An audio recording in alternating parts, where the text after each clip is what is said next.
I'm gonna be getting up and down, but I'm good. Okay. Right. Who would like to start the recap off? Who wants to tell me what happened last time? Oh snap! I gotta pull that up. Didn't we just wait? Yeah. It wasn't I'm, a lot. I think it will be a pretty quick recap. yeah, I feel like I'm because the all the big stuff happened the session before that, so it was just like Mm-hmm. talking like with the people in town, the celebration, and then deciding where we were going. Oh no, we fought that big thing at the end. Do That's you what I think. remember why the people in town were celebrating? They're celebrating The us, food. and we gave them. They got their money back. Yeah, And Lady May took all of the money that they had in the pretty much in the bank that yeah. Uso had stolen and redistributed into the town. Well, I town redistributed folk. some money, you know. You did, yeah. You guys helped. She kind of gave you guys an avenue to be like the face of the situation for sure, and gave you the credit you deserved. Yeah. Yeah, I hope that Snicket. when I come back to the city, my face will be carved on the side of the mountain. Snicket was in the corner just pelting the little poor kids with coins. Take these jewels. Yeah, and then we fought that big monster that came from the hag. It was something to do with like the Hag. spirit of the hag or something like that. Oh, you want more water? Okay. yeah. It was the spirit of the hag like came out. I forget exactly how that happened. She like came out of the ground, right? Or it was. It was sent by the remaining living witches, correct? The It sisters. sounded like to you guys. There was a shadowy spectral form that kind of emerged from the snow beneath you, like in front of your guys' path, and a voice kind of shouted out, "This is for my sister," and a large demonic creature formed in front of you from like that shadowy mist that emerged from the ground. Yeah, he was scary. No, you guys were fine. I mean, I was running half the time, so. I think I just that taught me I just need to make encounters harder. Yeah, just make two of them That, next time. that wasn't hard enough. Oh yeah, and I almost killed Guy. What this time? No, that was like a couple of sessions ago. No, I thought that was this time you went down, and I tried to like. Oh I yeah, tried- no. Oh yeah. So this Yeah. is the second time. Yes, you've almost. killed me. Yeah, Sorry, I you was thinking of a failed your different first save. We don't have a and good track record. You failed Yeah. your first death save, and then Stigga tried to get you up and got a natural 1, and we gave you another 0 or another Yep. fail. And Oh, then I and saved. then- It crumbles. and No, then I Tito's the saved. one who got you. Yeah, Tito actually like used something to heal him. He didn't Right. try to stabilize me, just healed him. I was trying to save our resources. I Yeah, fed yeah. him a potion like a mama bird. Snicket was trying to min-max with your life.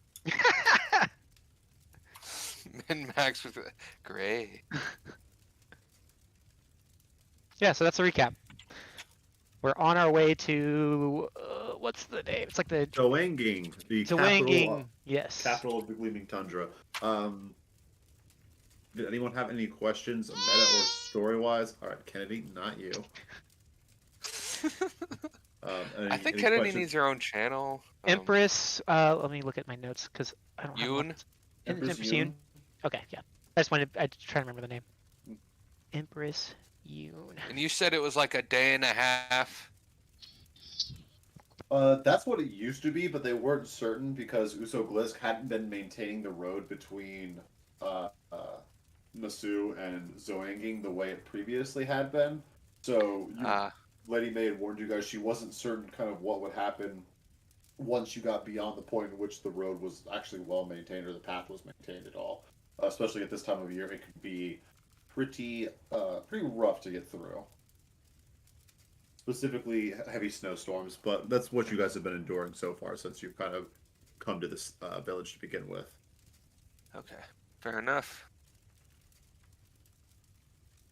Alrighty. Anything else before we jump back into things? Nope, I think I'm good. Right? Let's swap over the music. Burning Fire. Oh, also in the recap, I finally learned how to use my gifts. Oh yeah, you think so? Did you? I mean, that's what. I mean, sounds like it. Hey, we'll find out. Did you actually do anything different? Did I do anything different? Yeah. No, because the opportunity didn't arise. Oh. To attempt to, at least. Oh. we don't necessarily need to go back to that battle map because we. Oh, I wanted to look to see if he had any gold on his body as he was fading you away. could do that. I'm just saying we're not going to go back and look at the battle map, but if you want to, I mean, this creature.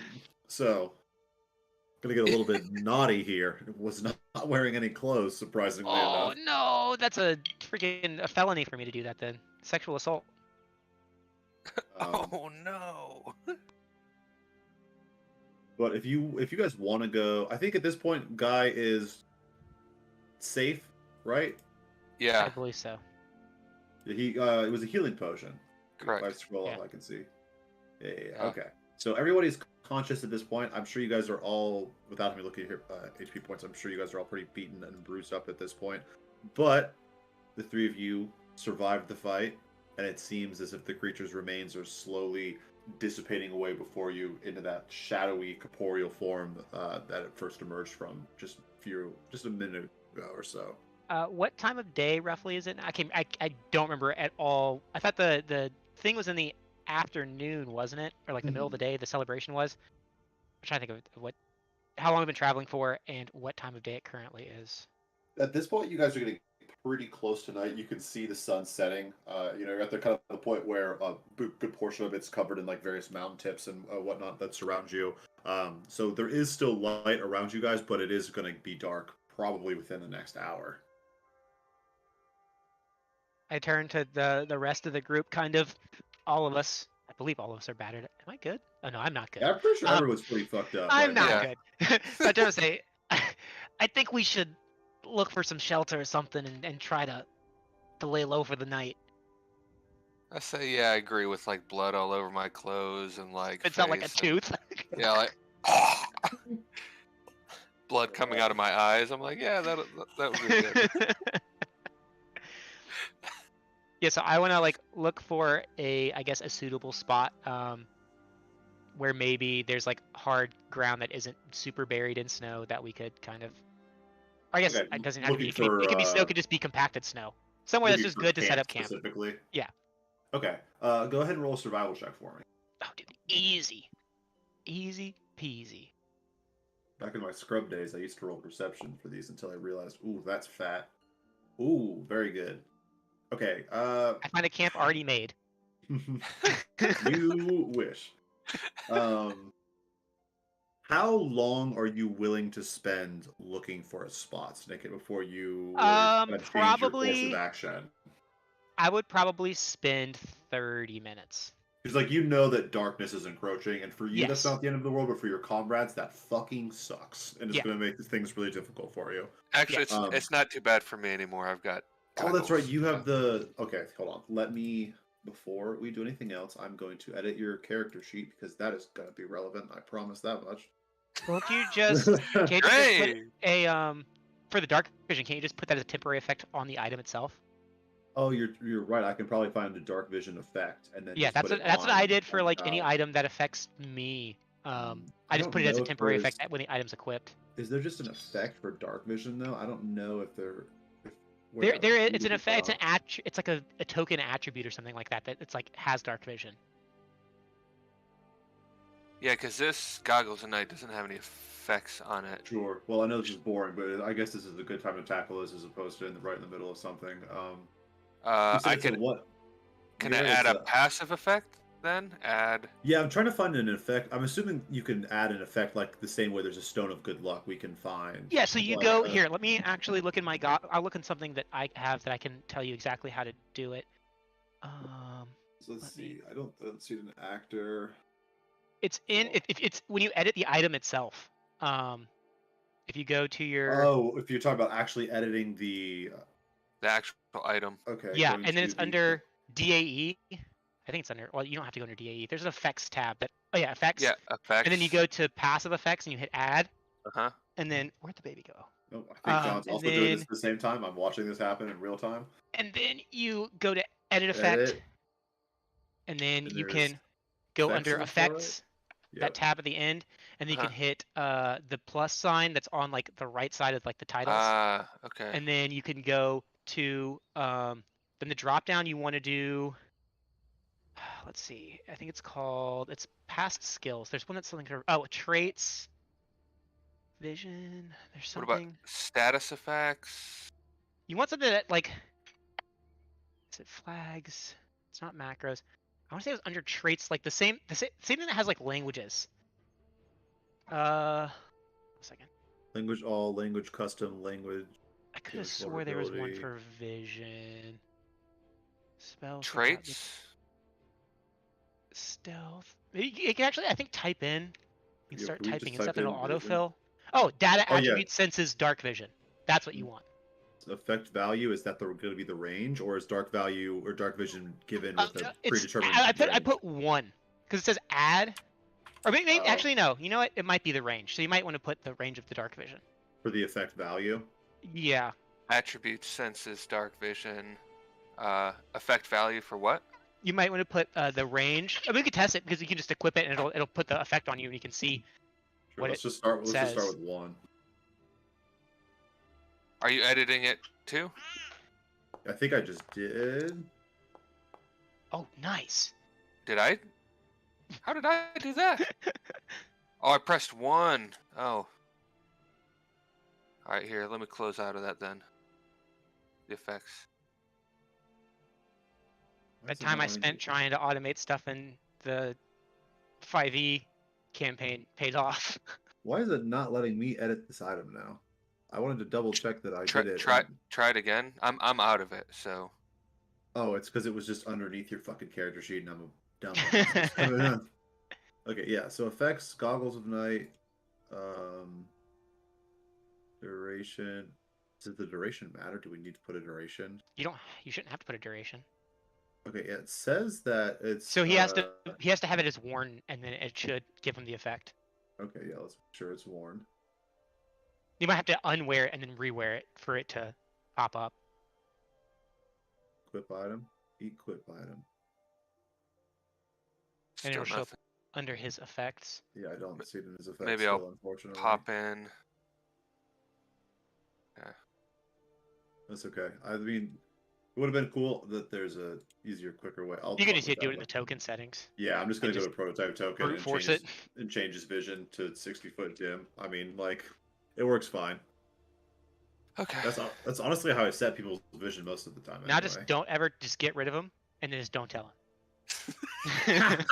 I sell Well, him on the down. I don't low. even He'll think never you need know. you need to attune to him. I don't think so. You just need to use them. Right. Yeah, It I is think not- I have a bajillion magical items, but none of them require attunement. Oh, no, maybe one does. I think The Stone of Good Luck Stone of does. Good Luck. I think I have does. 2 attuned items.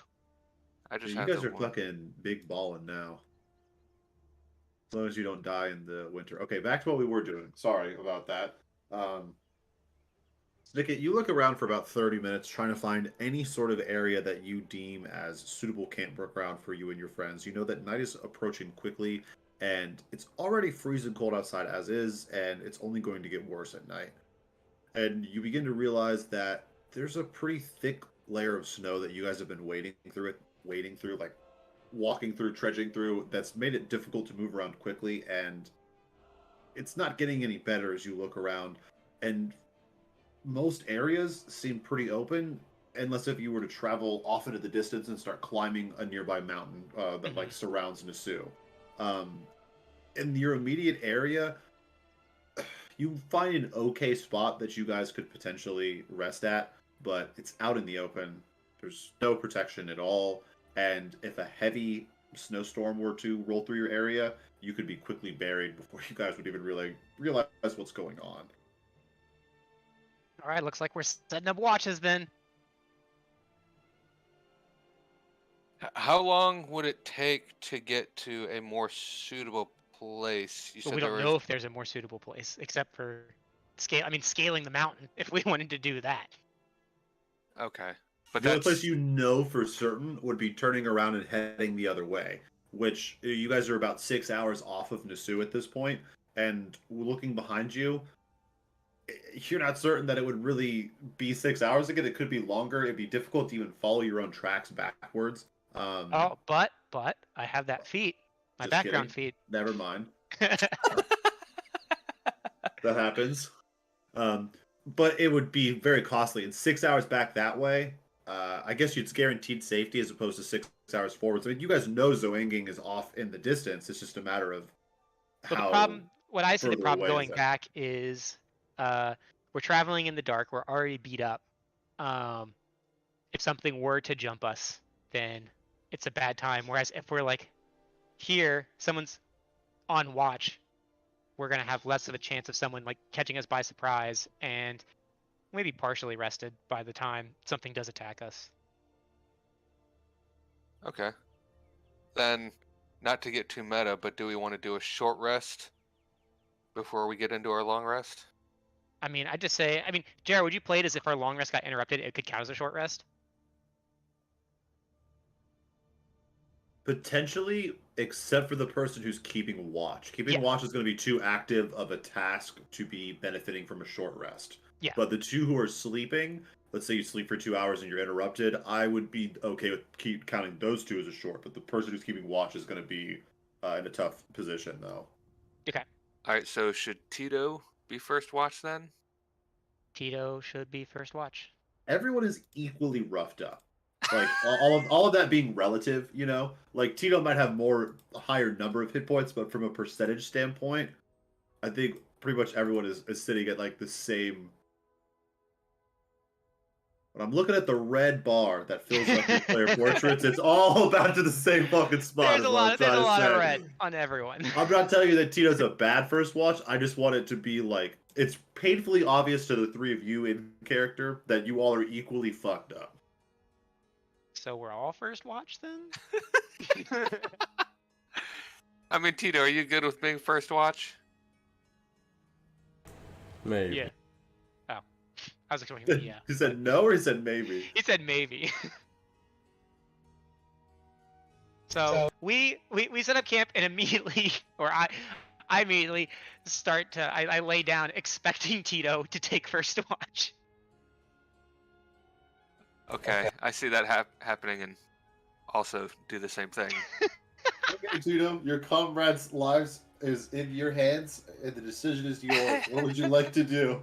What would you like to do? He's gonna get his freaking turtle pipe out. Yeah, get out my turtle pipe. Oh god. Naturally. And I watch them. Okay. Wait, you you watch watch your us? comrades? Well, I keep watch, but I also Okay. look longingly. Yep, I just fucking watch them the whole time. Don't look around me at all. Alright, Tito. Go ahead and roll a perception check for me. With disadvantage. Not yet. He's Not high yet, enough he yet. says. I didn't need it. We're okay. Oh, good stuff. Good way to start it off, guys. Oh shit, oh my god. Oh, we are so screwed. All right, Tito. It's been a long fucking day, Tito. That thing that you saw was not natural, and that just rubs you the wrong way. You've had a weird feeling ever since then, and you need some good turtle weed to re-commune with nature and get yourself back in the proper flow state. And you get perhaps a little too faded this evening. And you really begin to kind of wander off. Your not physically, but your mind begins to wander. You start thinking about anything other than keeping watch or what's going on in the moment around you. And after some point in time, you snap back incredibly quickly. You are freezing at this point, more so than normal, and you can see that a heavy snowstorm has set in around you. Oh shit. You're not really certain how much time has went by, Tito, but shit, it's cold right now. And in fact, you're freezing, Tito. Make a Constitution saving throw for me, but you do have advantage because of your warm clothing, I believe. I think Tito's the only person who actually went back and bought warm clothing. I thought we all did. Did everybody? No, Okay. we were given warm clothing. Well, Okay. I asked specifically Lady May because I had the tattered clothing. Oh, and I that's- asked if they okay. had any. Can you guys go into the items, or do I need to? Because there is cold weather, like an item called cold weather gear that you can, you all would be able to take that. Is it? Oh, in the compendium. It should be, yeah. If not, I can find it real quick. Cold. Cold. Oh, cold weather clothing. Yeah. Yeah. All right. I have it equipped. I don't have While it that equipped will yet. not totally save Yeah. your butts, it will make existing in the cold weather significantly easier. Right, Tito, and as you kind of snap back to it, just a frigid cold streaks down your spine. You shiver quickly within your shell, but with the assistance of your cold weather gear, you're able to shrug it off.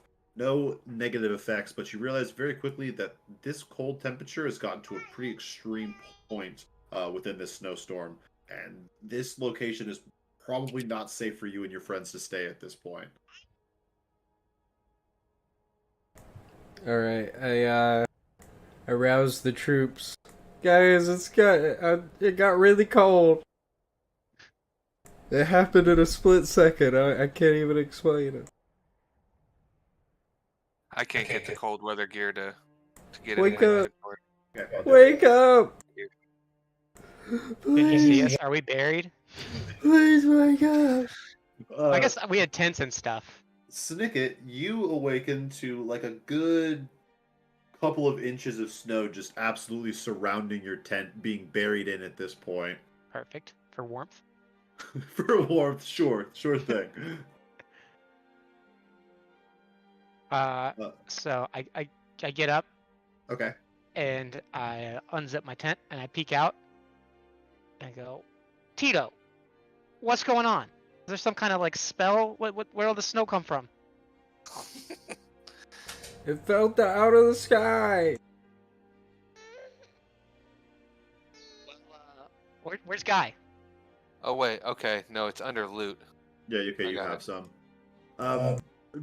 Despite Tito's increasing screams and yells for everyone to wake up, Guy has not stirred from his slumber yet.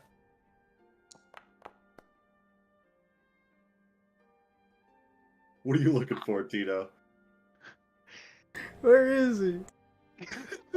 Guy, do you have a tent? Yes. It's I have a 2-person tent. Okay, I'm assuming you set up your tent then?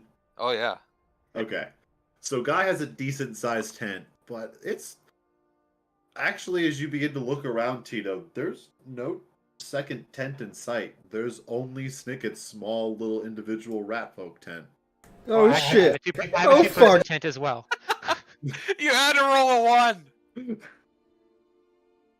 Shit! You're panicking. You're looking around instinctively for just like maybe some sort of large pole or rod sticking out of the snow anywhere that might give you any sort of clue of where your ally is at. I think he already left. What do you mean he already left? Where would he be going? Maybe he found shelter. I don't think that. I'm He's a gonna take a crafty look around one. really quick. He's a crafty one, that big-headed bastard. He's one of those guys that gets real paranoid when he's high. So I want to attempt to locate Maybe- any sort of sign. Maybe a bear got him. Okay, go ahead Revenge. and make an investigation check for me, Snicket. Any disadvantage because it's snowing or?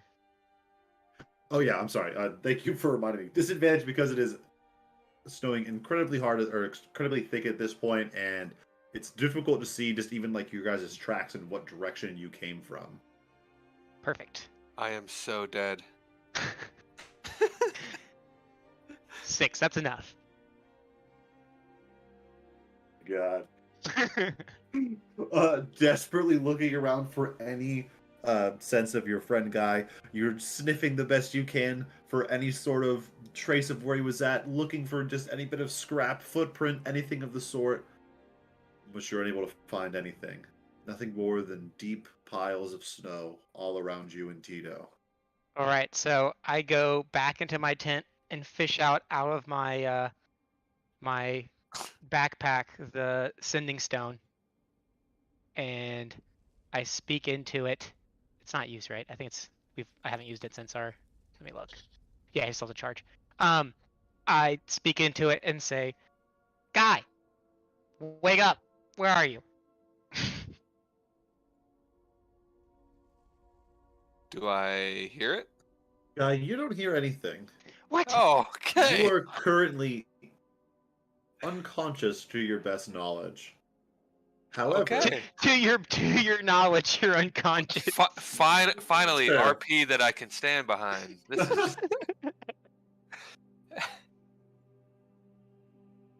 Well, but Snicket and Tito, you begin to see some stirring in the snow, perhaps 10, 15 feet off of where you guys are currently digging around and looking. Look, it's See probably the large- bear that took the guy. You see large portions of snow being pushed off to the side, and then there's this large, kind of grotesque-looking humanoid figure that begins to slowly emerge from underneath the snow. Oh shit, I equipped my axe. And No, my a sword, deep- the sword. And in a deep, very solemn voice says, "Emergency retrieval mode activated." And it just starts plunging its hands into the snow, quickly shifting all around before it scoops an unconscious, shriveled, freezing guy whose bright pink nose is a deep bluish purple at this point. oh no, that's a bad sign. purple. Oh This no. guy is currently suffering from 1 point of exhaustion from the Oh, extreme frick. temperature. Son of a gun. But he's being held aloft by this large, humanoid-looking figure. I kind Almost of expressionless to him. Very, lacks a lot of detail to him right now. Mm-hmm. Seeing Tito brandish his sword, I go ahead and get one hand ready on my sword, and I go, "Hey, what are you doing?"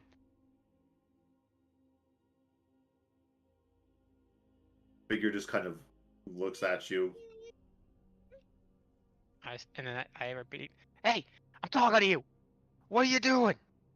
Its head kind of shifts ever so slightly, and like it finally looks at you and like it's addressing you. What? That's it. That's it. That's it. I kind of like slowly walk a little bit closer to try to get like a better look at it.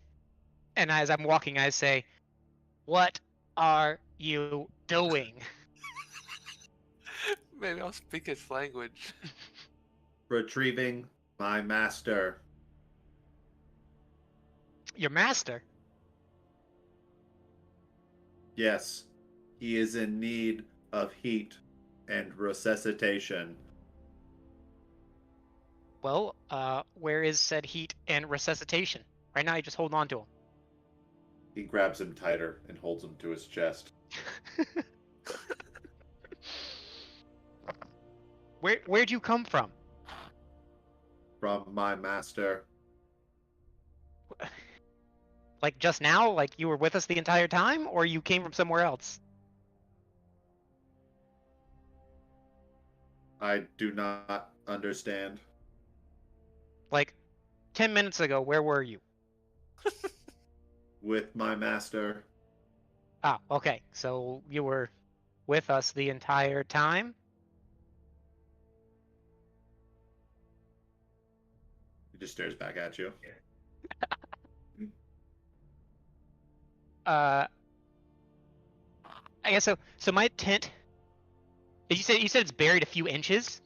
Yeah, like a surrounding Yeah. the base of it. It's not like totally buried, you can't find it. It's just like being kind of tapered down with snow on all sides at this point. Can I? Yeah, I know it's nighttime, so it's gonna be hard. Can I get any indication as to like the length of the storm, like whether it seems like it's letting up or getting worse or anything like that? Roll a perception check with disadvantage for me to try to see. And would it be survival? Survival is what I was thinking. Perception check's actually better for me. But let's do perception at first. This is just like more so you looking around and assessing the storm and seeing how thick it is, if it's gonna evade or go any further. Right now, from what you can tell, Snicket, it you don't see a clear end in sight to the storm. Though to be fair, you are right in the middle of a snowstorm, and it's very difficult to see too far out from where you're at. Though you have a pretty good perception of what's going on around you. You would guess that this storm is going to continue for the foreseeable future.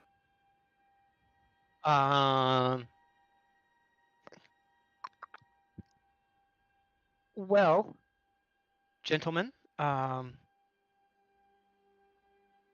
think that we may have to head back. We can't. I mean, well, are we in terms of travel length?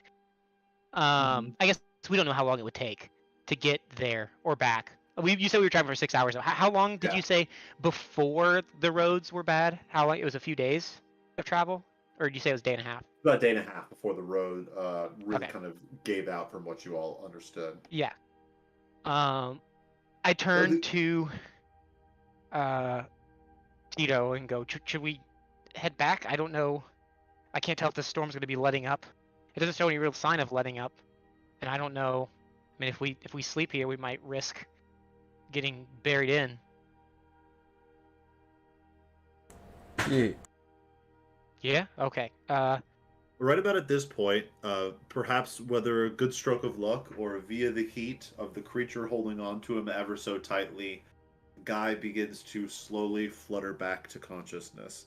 Though he is still freezing cold, suffering a point of exhaustion, his nose still a plump purple pear on the front of his face, but conscious nonetheless. Do I notice him doing that, or he's just... Yeah, you notice a guy coming back to consciousness. And guys, you come back to consciousness, you were just in a bear hug by your personal servant that you've got here, holding on to you for dear life. Do I realize what it is, or no? You're a pretty smart individual, and you're kind of able to put the pieces together, and there's a familiar feeling to it that kind of really gives it all away more than anything else. And what does he look like to me? Right, there's really no defining features to him right now. He's pretty much just like generic large human man. No defining features, very bland, generic. It's kind of like the OG human Skyrim character that's set up. There's no. It looks like a human, like human-esque. So is it like, it's not like some like flesh golem thing, right? That's like stitched together. It's more like... It's not creepy like that. I would say it looks kind of similar to a flesh golem, but instead of it having like a stitched together like body and composition, it just looks like a blank slate human skin. Yeah. Yeah, like like alien, like almost, in that it just has no feature, like defining features. If you were gonna guess anything about this creature's origin, you would guess it was grown in a lab over like stitched together from like other dead creatures or something. Like a Westworld template. Sure, yeah. Okay. All right. Did that count as a short rest or no? Not for you, no, because you got stuck in the snow. Only Snicket gets the benefit of a short rest. Okay, great. Neither other do. Roll those hit dice, baby. As you get kind of a good look on this servant holding on to you, though, Guy, you do get a pretty good sensation that if you wanted to rearrange things and perhaps change the appearance, it doesn't seem like that's something out of the possibility, or out of the wheelhouse. Okay. Is there... Can I tell if it can, like, change size or anything? You said do what? You wanted to change size? Yes. I don't believe it really change size. I believe it's give it a huge A.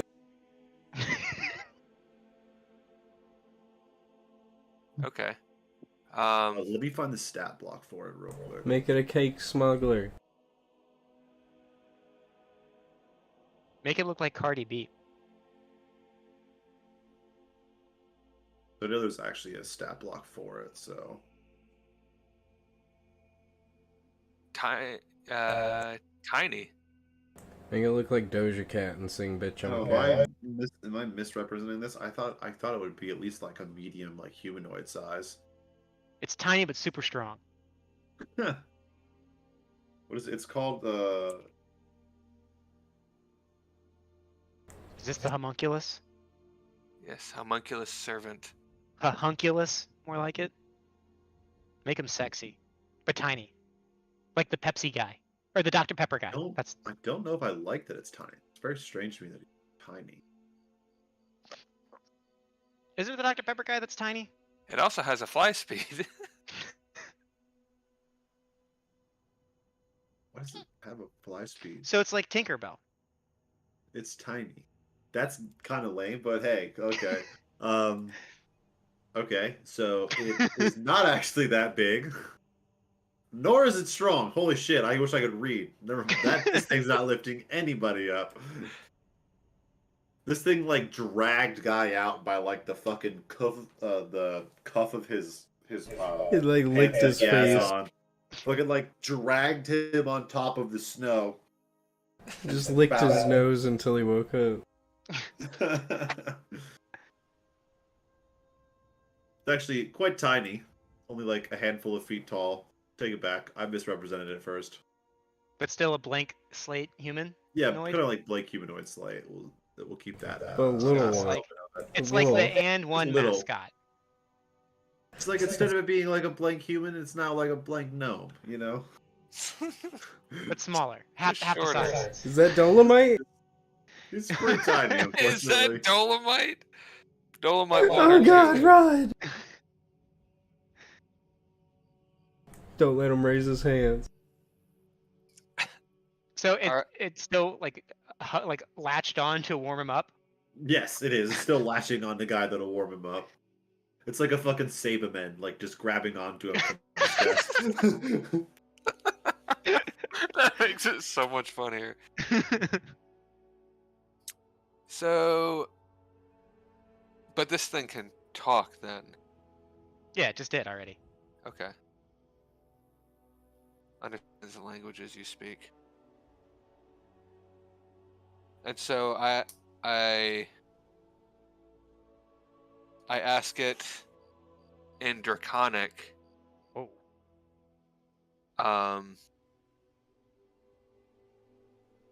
How have you been able to do this? It looks up at you. It's in my design. Can you say it in Draconic, JR, please? He did not say it in Draconic, though. Oh, he did. Okay, whoa. Crazy. He can only speak common. Okay, that's good. But he clearly understood the Yeah. question, though. Okay. I wanted to hear your take on Draconic and how it sounded. Well, because it says languages understands the languages you speak, but Can't speak them necessarily. can't. Yeah, it doesn't specify the languages, so it was like, leave that up to your DM's interpretation. I was like, lit. Love that. Love that statement. That's D&D in general. That's my least favorite statement, and sometimes my favorite statement, you know, so. I love it. Let's see. It is fucking freezing where you guys are at still right now, though. And you guys are all well aware at this point that staying in this current spot is probably not in your best interest.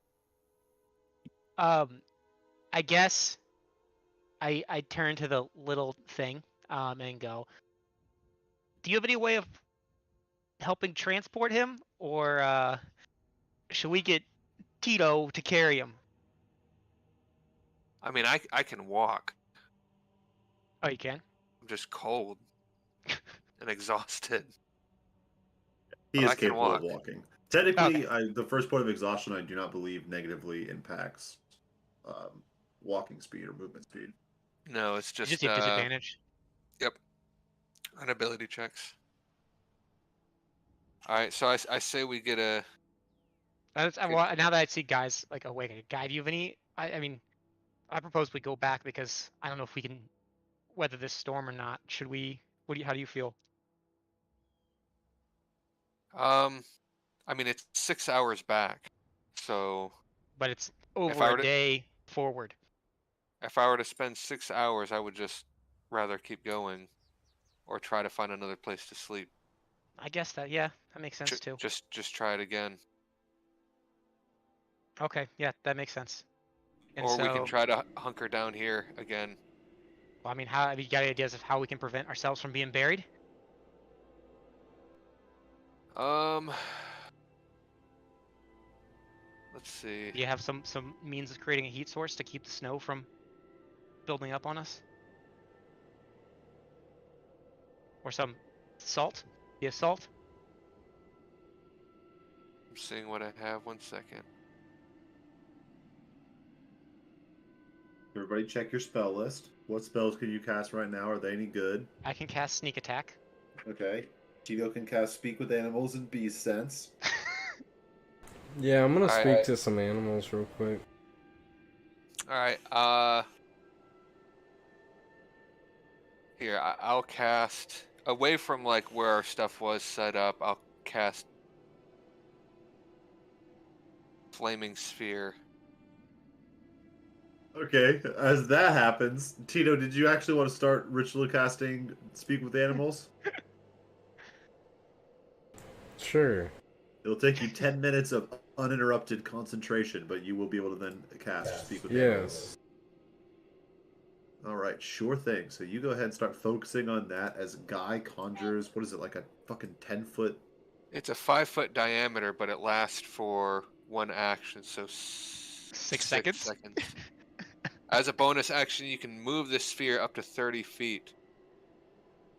It is But concentration. how does it stay? Oh yeah, It lasts for a minute. So It lasts guys for a able to minute? like that's what it looks like. Oh, It's it a minute does. to So cast yeah, I it, right? just basically carve out. So for a minute, guys just fucking carving out chunks of snow with a flaming sphere. and as I see him doing this, I go, can you kind of let me in on your thought process here? Because I don't see where this is going. It melts all the snow. Yeah, but that doesn't stop the snow that's coming down. Yeah, but it's less. What? Yeah. Yeah, I'm but gonna fight the snow. I mean, are you gonna wait? Does it have to be like? Can you do it in the air? Yeah, I can just melt this snow all over the place. Yeah, but we're setting up camp here. Yeah. You can't do it again once we set up camp here, because it's gonna burn all of our stuff.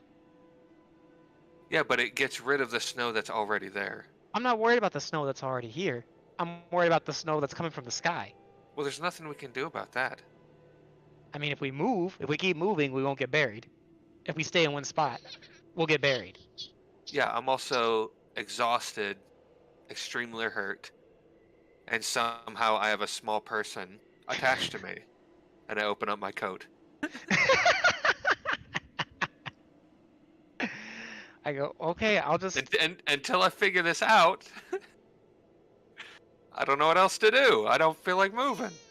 Okay. If we have to stay, I guess this is our best bet. I just didn't know if there's something we could do to prevent from getting buried.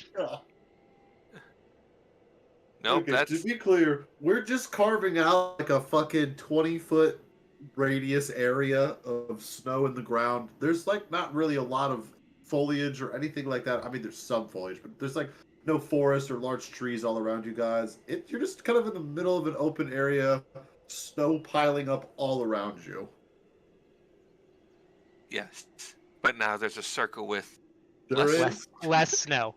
you managed to make it to the ground, and there's just it's just moist dirt at this point because all it was dirt on with snow on top of it, and all the snow is melted.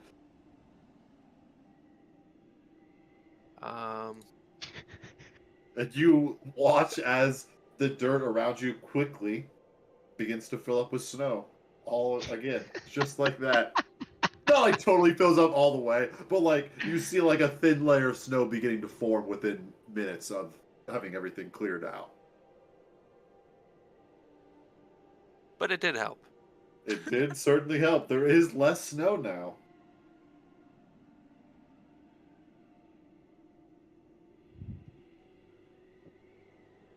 So I say we try to sleep again.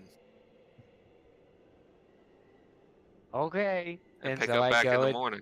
move my tent. Wait, Alright, move back in the morning? What? Yeah, and move again in the Oh, morning. move again in the morning. Yeah. and while Snicket is moving his tent and a guy is fetching his belongings that are currently about a couple feet underneath snow at this point, Tito, you feel the forces of nature have aligned entirely with your mind. And the communication with animals is at your fingertips. Now, if only there was an animal nearby that you could see to communicate with. At least he Hey. has the option. Hey, any birds?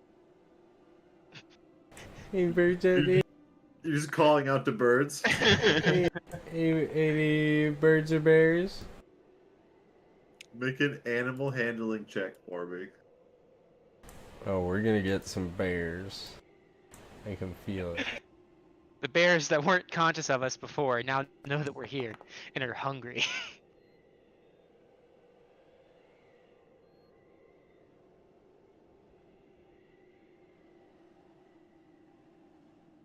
Excuse me as I Google real quick.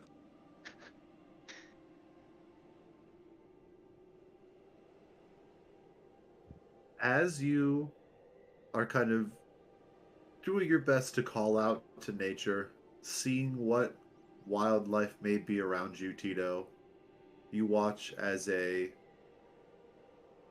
young, bright white colored Arctic hare begins to bounce over top of the snow Yes. all around you. Hey, dude. What's up, Doc?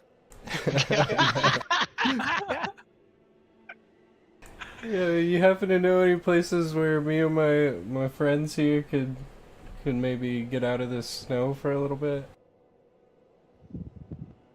Roll a persuasion check for me. Oh shit, I just realized something. You said there's a mountain next to us, right? Not within, not close. Oh, okay. It would take some traveling to get to it. Let's say we just blasted cave open. There's the village back that way, which you came. No. But that's gonna take a while to get there. Yeah. There's a dwarven camp up though, about a mile up here. Shouldn't take you too long to get to. No shit. Dead ass. Alright, well thanks, man. You want some, hold on, I think I got some berries. You want some berries, little dude? Well, yeah, actually, that'd be great. Oh wait, I might not have berries. How about some bread? You like bread? I don't know. I'll try. Alright, here you go. Give him a little bread. Well, thanks. Alright, okay, thanks, bye. And he Hey. hops off with a big chunk of bread in his mouth. Alright, and then I tell Snicket and Guy, hey, there's a fucking dwarven camp around here. Hey, no shit. Deadass. Well, looks like that solves our problem then. Guy, you think you can make it a mile? I think I can. Just follow the white rabbit. So I pack up my stuff. You go see her? I pack up my stuff and yeah, I follow. Wait, so the rabbit is leading us there? Or No. Okay. Yeah, I pack my stuff up ready and I'm ready to go. I don't know. I if was anyone else referencing is. the Matrix. Damn it. Oh, Yeah, I'm Never I'm heard ready of to it. go. Who would like to lead the way? Or if I'll we lead the wanted to way. like sit here for like an hour. no. We can walk a mile in less than an hour. I mean, No, were these you dwarves need- nice? Guess you guys are gonna find out. There's only one way to find out. Okay. It's better than getting All buried. right, in I don't like go the ahead way and make that a sounds. survival check for me with advantage because the rabbit did point you in the theoretical right direction. Ooh. Pretty good. I know the dwarves. They're actually my long lost cousins. So, doing your best to just continue on the path that you can find before you, though there really isn't much of one. More so just going off of the general direction Tito explained that the supposed rabbit told him about. You're doing your best just to maintain the same sense of direction, hoping that if you continue in this way, you will stumble upon whatever it is you're looking for. And after about 15 or 20 minutes, you start to get a little bit nervous as the cold is not going anywhere. The snow is setting in even harsher all around you. And you're starting to wonder if all of this is some big scam or perhaps someone maybe smoked a little bit too much tonight. You're not quite certain. But you're set at rest when you start to see a couple signs around you very clearly marking signs of civilization. While you're not sure exactly what they mean, you're no stranger to strange markings like this that are used by various individuals all throughout the world to kind of mark their land in a secretive way the best they can. So, Is it what's it called? Thieves' Cant? is not in Thieves' Camp. Oh, However, it is roll a history check for me, Snicket, with history, advantage. history, history with advantage. So if I know anything, wow. Yeesh. I wanted to give it to you, bud, but now with the six, I'm not. You feel like this is something that you've seen before, like these particular signs actually kind of strike a familiarity with you. You kind of get a sense of deja vu, but you're just not quite able to place the exact origin of them. Sorry, what were you What? saying, Guy? Um, if I know anything about Warhammer, the dwarves don't really like the Skaven, so Well, that's why well, I'm being sneaky. Like, not Yep. really, but You got to continue forward. continue forward All because right. it's better than being buried. Continuing to press on, decided that it is better than being buried, especially realizing that with how quickly the snow is setting in. You guys kind of look behind you periodically, just out of instinct, making sure that nothing or no one is potentially following you guys. And you can see that your footprints behind you don't last very long at all. It could be so easy to be going in a circle and not even know it. Speaking of going in circles, I need everyone to go ahead and roll a Constitution saving throw for me with advantage because you guys do all have warm clothing.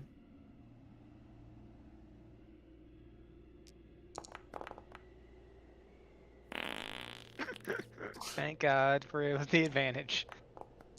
I guess I'll just roll it twice. Uh huh. You just click the button, can't you? To Yeah, you can click on the minus or plus, and it will roll it with advantage or disadvantage. All Nice. right, Tito. I'm sure Tito's going to be good, but still got to see. Maybe he gets double once. You never know. date out, date out, date out. It's okay. I know what to do in these situations.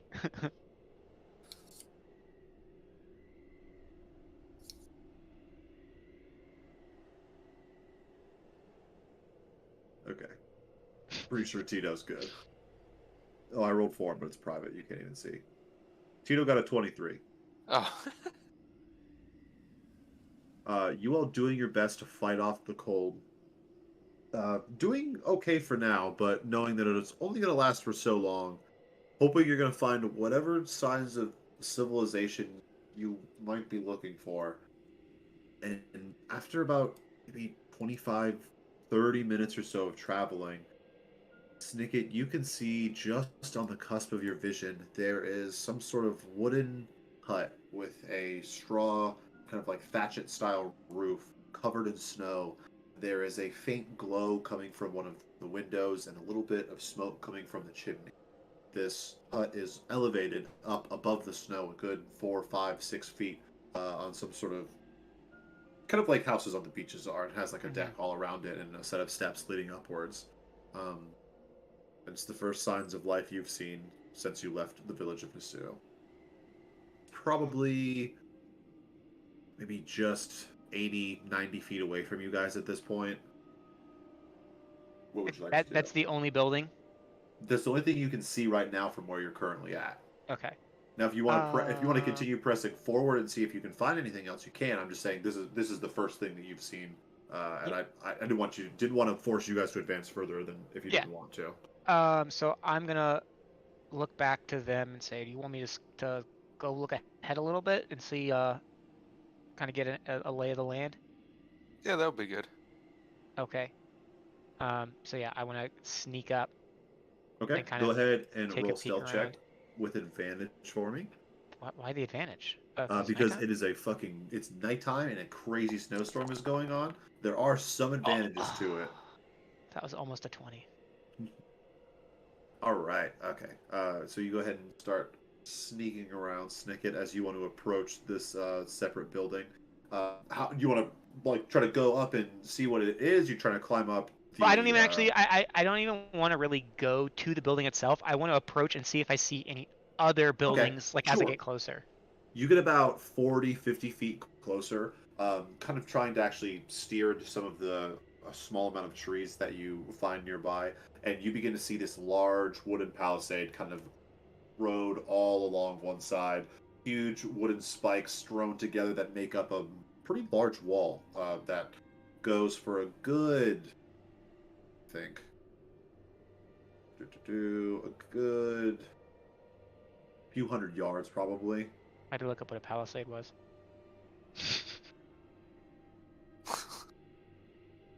Um, so all I see is like that fence-like structure.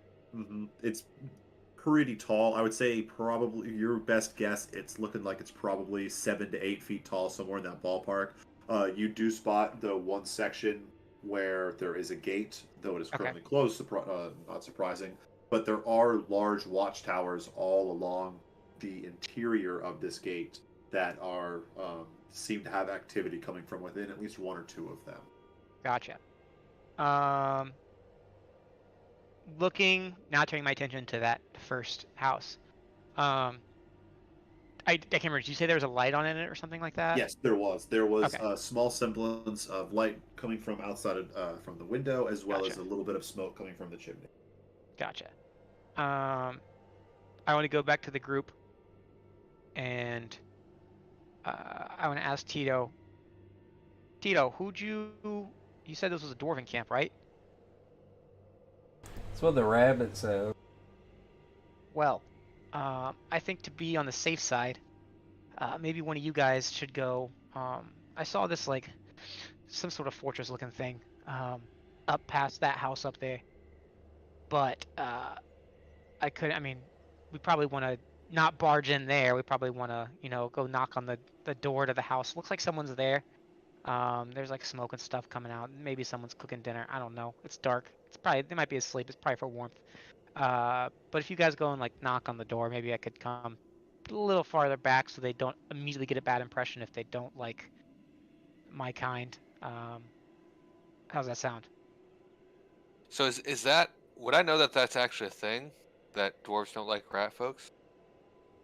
Roll a history check for me, guy.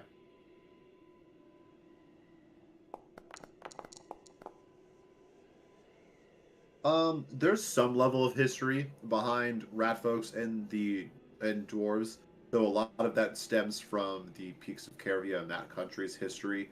Rat folks, for the most part, are actually Villian and come from the Vile Bog, though they're mistreated by virtually everyone there, so it wouldn't necessarily be a dwarf versus rat folk type of thing.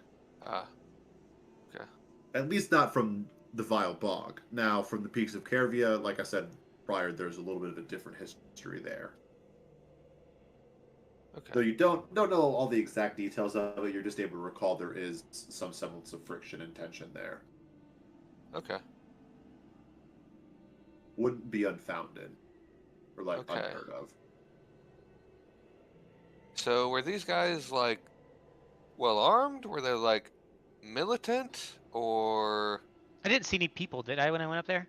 I saw None that you could activity. tell. You could see activity like figures slightly shifting around. There was Yeah. some torches up there, obviously for them to be able to see, but it was really tough to make out any discerning details. I mean, So you I wouldn't even be tell able to say for sure if they were a dwarf or not. Yeah, I tell Guy I really didn't get close enough to look at that kind of detail. I was just trying to get a quick lay of the land just to see if this would be a place that we could actually stay if they had any sort of.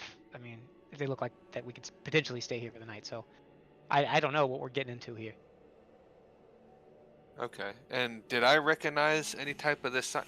Was it a sign that I've seen before? What sign are you talking about? Back on the road, I'm assuming. Back on the road. Okay, make a history check for me. Your DC is gonna be a little bit tougher in this situation, but it's still possible. Oh, why was it It's all right. We'll just use the first one? reroll. Natural Reroll. one. It's fine. Okay. We'll All right, let me Well- try. There. Okay. There you go. Oh, There, still just terrible. as good. Nope, that's good. Just for the sake of ease going forward, if someone's supposed to roll with or without disadvantage and they roll with or without it, they're not supposed to, we'll just re-roll so that way, Okay. just for ease's sake. Okay, 9. Not really sure. Okay. To you, you get the impression it could be like sentient life, but really, Snicket pointing it out to you is more than anything what kind of gives you that. Okay. Too. All right. So then I guess we'll go with that, and we'll go up and approach the gate. Right, Tito? Yeah. You guys want to approach the gate to the Whoa, what you whoa, were told I was don't- an I don't inn, wanna or are approach- you are Wait, you going wasn't to- that what you were asking us to do? Like not? No, I was saying there's that hut. I was saying go up to that hut. Oh, so there's.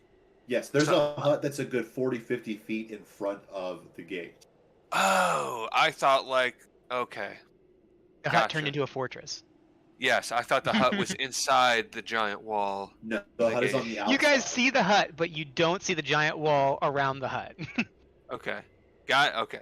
Sorry. Yeah, we'll go to the hut then. Okay. And I kind of Um, want to like pull my cloak, like hiding my features as much as I can. Sure. Yeah. Okay. Easy enough. Snicket, your passive perception is definitely high enough to notice this, even despite a raging windstorm. As you guys begin to approach this hut and you begin to make your way towards the stairs leading you up onto the deck, you notice there's a pretty large bird kind of flying through the sky that quickly swoops around you all and then flies out back behind the hut and seems to perch on it, kind of maneuver into the rooftop area of this hut in some way. Freaking hags again. No, it's not a crow or anything like that. It's like a Oh, large bird God. of prey, like a hawk or something. Like Okay, that, okay. more Like so. we're so effed. I kind of as- just take mental ahead. note of it. Okay. And Guy's the first one making his way onto the creaking deck on this kind of unstable hut, good 5 or 6 feet off of the ground above the snow, beginning to form all around you. And you guys make your way up the hut. Up the hut. I knew I said that wrong. I was like, wait, hold Up on. the That hut. didn't Right sound up the hut. You guys make your way up the stairs. And you all are greeted, sitting on a chair, outside, Sarkon. No? smoking. Oh yeah, he's out here big chilling now. Smoking from a large pipe with a massive hawk resting on his shoulder. A massive what? Massive hawk. Whoa. Nice. I was trying to find his art really quick. Got that big hawk energy.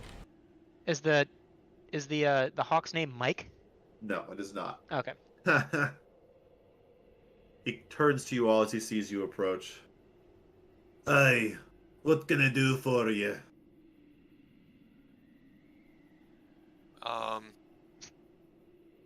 Sorry, I'm just eating some trail mix. I say we're passing by and seeing if we can maybe rent some quarters or something to wait out this storm for the night. Aye, just looking for lodging then. Yeah. My name's Guy. This is Tito. Hey, Aye, who's the third one? Hiding back behind you. That's Snicket. He kind of does that. He's a little antisocial. He's afraid of a lot of people. What What brings you all this way? Not many folk come out here.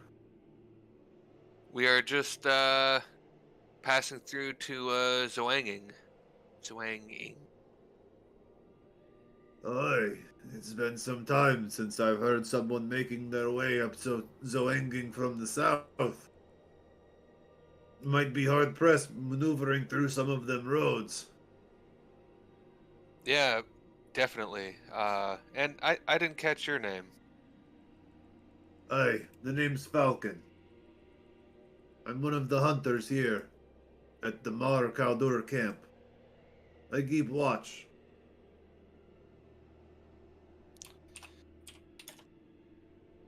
Sorry, take it down.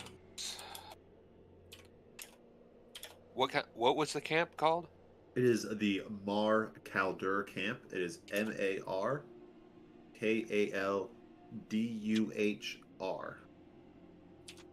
You know, I'm something of a watcher myself. Aye, is that so? Yeah. Yeah. Yeah. You don't look much like the scout type, I must say. I dabble. Aye, fair enough. So, if you don't mind me asking, like, what do you guys do out here? Do you like work for anyone, or is it just kind of your own thing out here? We survive is what we try to do. Most of these fucking villages out here won't even give us the time of day. Last I checked, they didn't even put us on their damn maps. Yeah, we did not expect you to, or to find you out here. So, I must not be around here from around here then. no, not too much. Not surprised. I can't say I've seen many purple-nosed folk from around here before. It doesn't normally look like this. We've had a rough day. Aye, it's a pretty cold winter out there this year.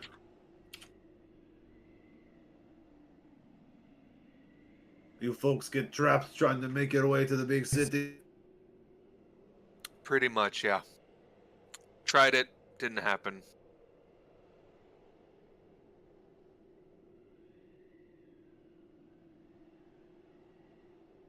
So, Aye. Go ahead. what would be the? You guys say you may have some lodging we can rent out, or Aye, there's a couple of abandoned homes that we usually rent out to visitors. You all seem like alright folk. Kind of eyes you up and down. You're not going to cause any trouble, are you? no. Much too tired for that. Aye, good. Got enough trouble in our village these days, losing tons of supplies and folks to some beast up in the mountains. But that's a story for another day. Come on, Yeah, maybe we'll ask you about that in the morning. let me take you to the guards manning the gate. See if I can get them to let you in for the night. Storm's so bad out there, you might get lost just trying to make your way to the front gate if you're not careful. Fair enough. And as he's been talking, do I feel like he's on the up and up? Go ahead and make an insight check for me.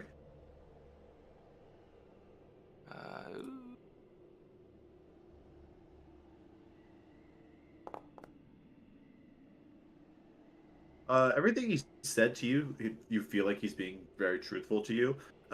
Though you can't help but shake the feeling of like it's strange to see someone like him here. That just doesn't really match up from your understanding of the country.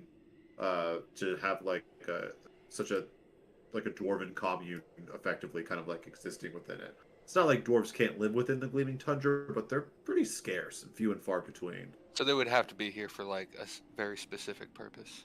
Perhaps, yeah. It's strange to you, nonetheless, that they're here. Though this man seems genuine with what he's told you so far, though. Okay. And I guess with that, if we're walking to the gate, I'll ask him about that.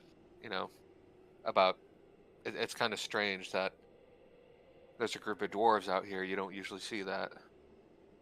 Aye, you don't. I suppose if things had changed when we first arrived, maybe that mindset wouldn't still be here, but I don't think the Galeans appreciate our presence here, but Empress Yoon was kind to us a handful of decades ago when we first arrived, so I suppose that's been enough. Though many folk don't see it that way. So were you We like displaced or? we we come from the peaks of Carvia. About 40, 50 years ago at this point, I'm not certain. A bunch of folk got sick of the way things were, tired of the draconic bastards leading us, at least the bronze ones. And we left, tried to find a new place to stay, and Empress Yoon was kind enough to give us some land for us to stay on. We're close enough to the river that those of us who are skilled at fishing can do pretty well for ourselves here. Ice fishing is good year-round here, so always something to do, and with Lust Will, there's at least one crop you can grow, but it hasn't been as warm of a welcome as everyone thought it was going to be at the start of this all. We don't really trade very often with those around us, and when we do, we don't always get a very fair deal. And for a while, it was tough until we made it on our own. But recently, feels like our curses come one after the other. There's some beast up in the mountains that's just been snatching up our people one at a time. We can't get any help from the main cities around us, but we'll And survive. We always do. and when he says mountains, is that back the way that we came, or are there other mountains? So there are mountains back the way that from that you came, but there's also mountains that are further north, closer towards Zoanging. But these are kind of some of these are even off towards the northwest, closer towards the actual coast and where the water is. So Okay. And real quick, so Empress Yoon, uh, how much do I know about her? Because I noticed you said 30, 40 years ago she was kind to them.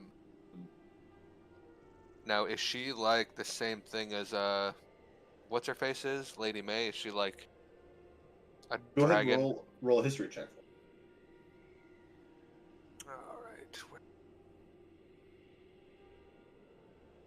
Some of this will consist of knowledge that you would already know, and some of this will all come from the fat 24 you just rolled. Okay.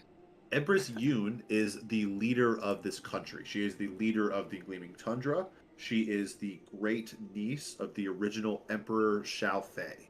Her father was thrusted into leadership when his brother, the original Emperor Xiao Fei, was killed during the original Worm War, which put Lady May's family on the path to rulership because at the time there was no heirs to the throne. That put not Lady May. I said Lady May. I meant Empress Yoon. That put her father in line to be emperor, and then after he died, it put her in charge of being empress. So she was never born with the intent of being empress. She was born with the intent of being royalty, but not necessarily an empress. So she's had an interesting life that most people know. A lot of it did not consist of the proper upbringing one would need to be a proper empress within a country like the Gleaming Tundra. Now, you guys do know from your interactions and conversations, Lady May is like loyal to Empress Yoon. She is one of the folks within the country that has remained loyal. You've heard there are differing opinions about those who think whether or not Empress Yoon is fit to rule or if she is a good ruler for the country. You've heard mixed things so far. But Lady May remains loyal to her. And she is who you guys are going to see in Zoanging because Lady May wrote you all a note to specifically hand deliver to her, which it was also her means of giving Snicket an audience with her that she promised him long ago when you guys first met. Okay, and is Yoon the same thing as Lady May is, like a dragon, or is it? Oh yeah, okay. So Lady May, you guys didn't necessarily know for certain, but from everyone's understanding of the world, this is a known fact that every ruler of every major country, minus the free cities and the peaks of Caravia, is a draconic ruler. So, Empress Ah. Yoon is a known ancient silver dragon.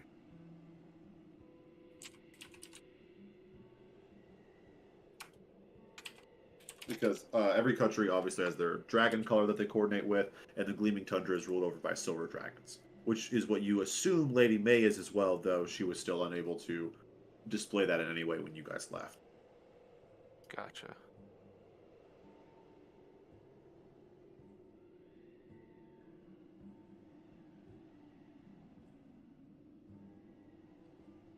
All right. Any other questions as you guys were approaching the gate that you had for Mr. Falcon? Negatory. Not at the moment. Okay. After kind of wading across the snowy pathway, making it up to the gate, you all listen as Falcon kind of shouts upwards, "Oi! I've got a few newcomers. Freezing their asses off, could use a warm place to stay for the day. They seem to be on the up and up, but maybe keep a guard or two outside their hut at least until morning, just to make sure everything's all right." "Oi, sure enough. We'll come down and open the gate for you." You hear someone respond from up above in the guard tower. And after a few minutes of waiting, the guard towers, or someone eventually descends the guard tower, opens up the original gates for you all. It's pretty tough to see much of what's going on within the village with going through the snowstorm, so we'll kind of save that for the time being. You guys are quickly led just a handful of paces south, and there's this old, raggedy stone hut that looks like it's just kind of sagging, the roof kind of coming down over top of the sides of the walls a little more than it looks like it should, but nevertheless, it looks much better than staying outside in the cold for the night, and perhaps a warm place to stay for you all. "Oi, you all three stay in here for the night, don't do anything crazy, and we'll let you out in the morning and you can meet everyone and see what's going on in our special part of the world here."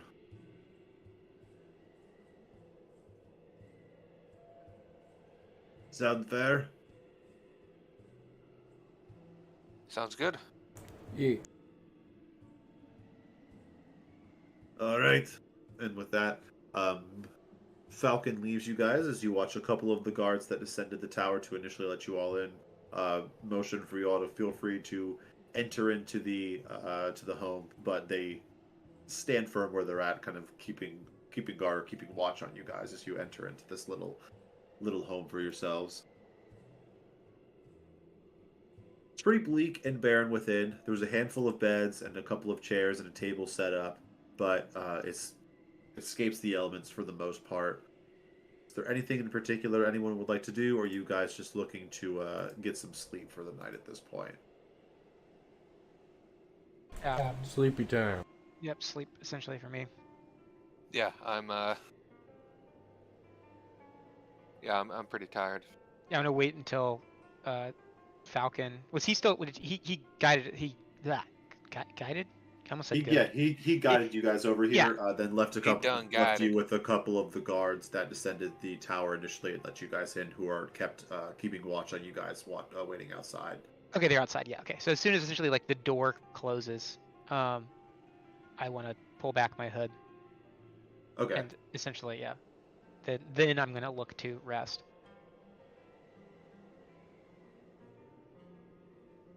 And I will ritually cast alarm before I go to bed. Okay, sure. Just on the doorway, the one doorway. Yeah. Easy peasy. Is anyone want to keep watch or anything like that, or are you guys just all just hitting the hay at this point? Hit the hay, I'm baby. hitting the hay. Hit the hay. I trust him. You thrust him? I trust him and I trust him. All right. So all of you do your best to find a spot, get yourselves nice and comfortable, and quite honestly, tonight it's not too difficult to make that happen. While this is not a luxurious place to stay by any stretch of imagination, anything is a massive step up from where you guys were at just a handful of hours ago. And having solid walls around you, and even just a rickety bed frame and a thin blanket to put over top of you, is the world of a difference at this point in time. Guy and Tito, you guys both quickly fall asleep. No problem at all. Shit. Tito especially. That turtle weed puts you out like a light, baby. Nice.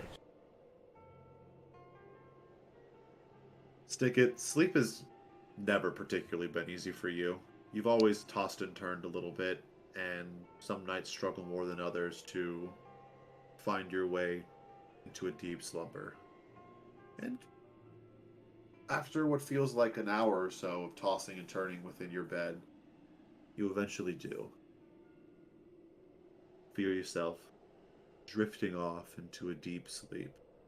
Everything around you begins to slowly melt and fade away. You can feel your wounds healing before you. Your slices and cuts from the battle earlier today mending. And eventually, you drift awake. Though you don't find yourself lying prone in any bed in a cold winter night. You're standing upright. And there's a smell of decay in the air around you. It's dark. You're relying almost entirely on your dark vision to see. Switch real quick.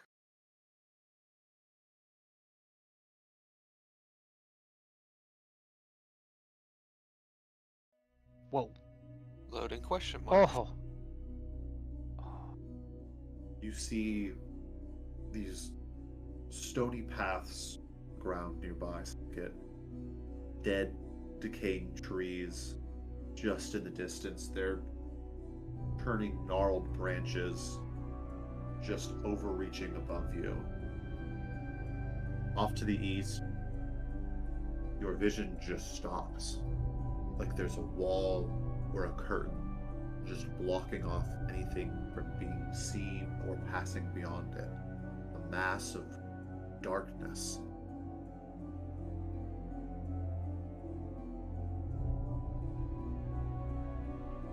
And a path that lies before you.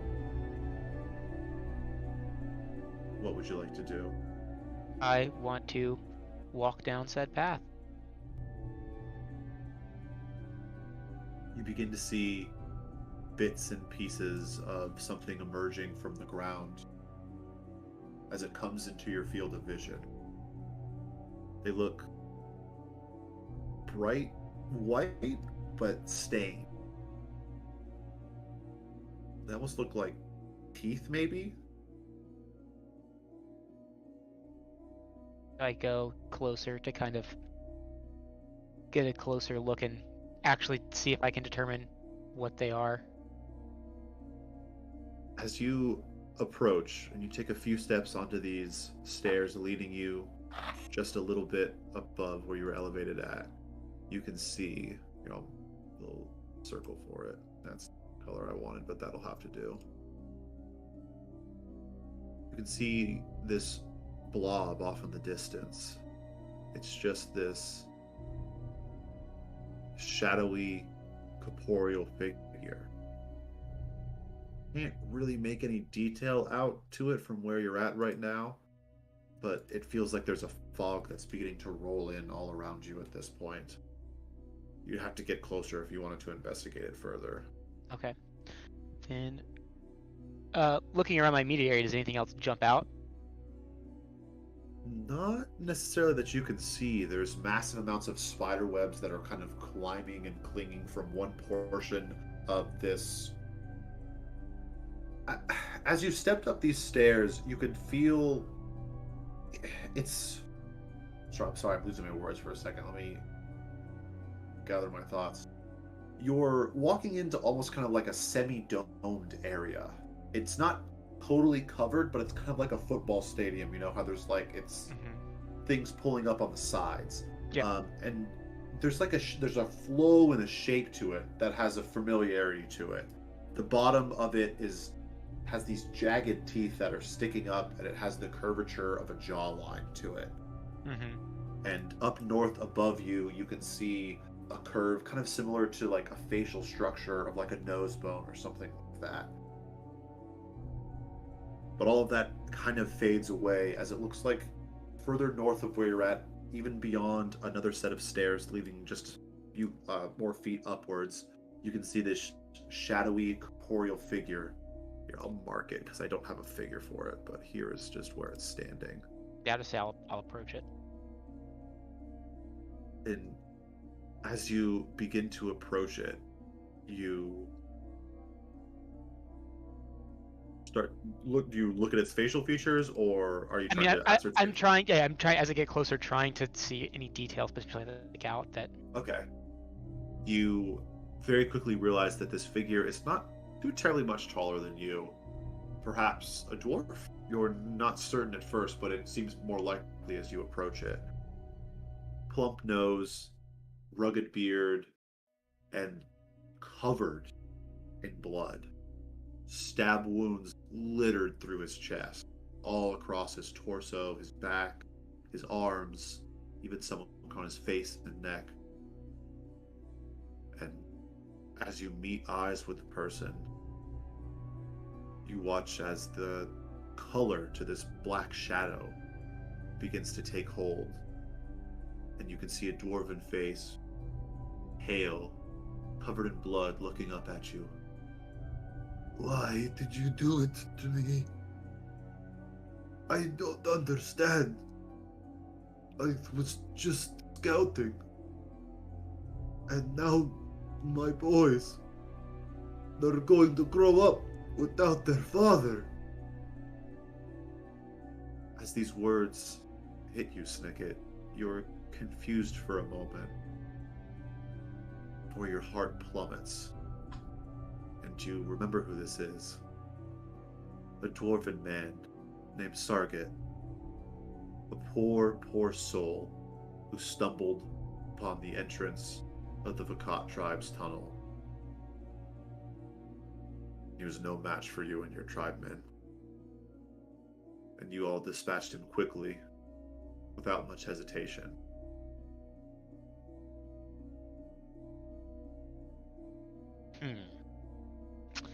I'm trying to think of how to play this. I kind of like look around to see if there's if he's just alone here, like it's just him by himself. Make a perception check for me.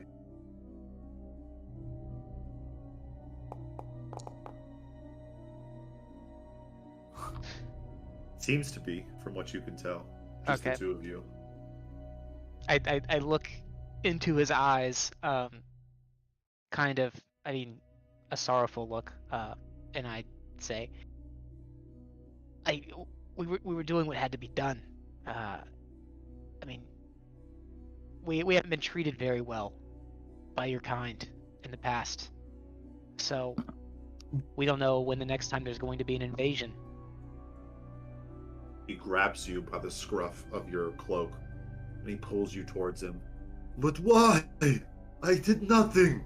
I didn't even attack. So I die for the sins of those before me. And you think that's alright? I mean, I could say the same thing about me. Our people died for the sins of those before us. So you are no better than those that you claim to hate. As this figure begins to lose the color in his face and the shadow begins to take over once more. Now my boys grow up without a father, and you think that's justice? I kind of just like hang my head. I'm not really able to come back with something that I feel fully, I guess, justified in saying. Dwarf waits for a response, but after he sees you kind of hang your head and realizes he's not getting anything or what he wants in the moment, thrusts you backwards, pushing you a few feet. Fine. So be it then. They were right after all. You're no better than what they said. And you watch as this dwarf's figure begins to change. This tiny, squat dwarf begins to grow 3, 4, 5, 6 times in size. Massive wings sprout from its back. Horns begin to come out from its forehead. Large, pointed obsidian-like claws begin to emerge from the tips of its fingers. As the dwarf standing before you, Snicket, is no more. But instead you see a large, shadowy Pokemon. creature. Oh. A Pokemon. Yeah, it was going to be Gengar. a Pokemon. It's going to be a Gengar. You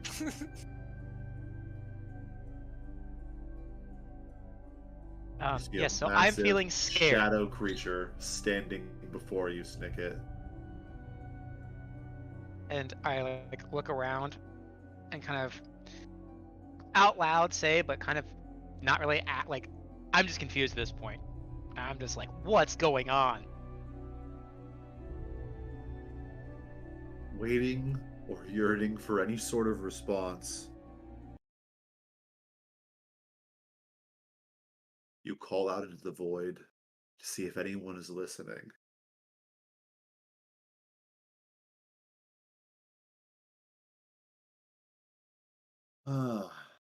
Go ahead and make a persuasion check for me, Snicket.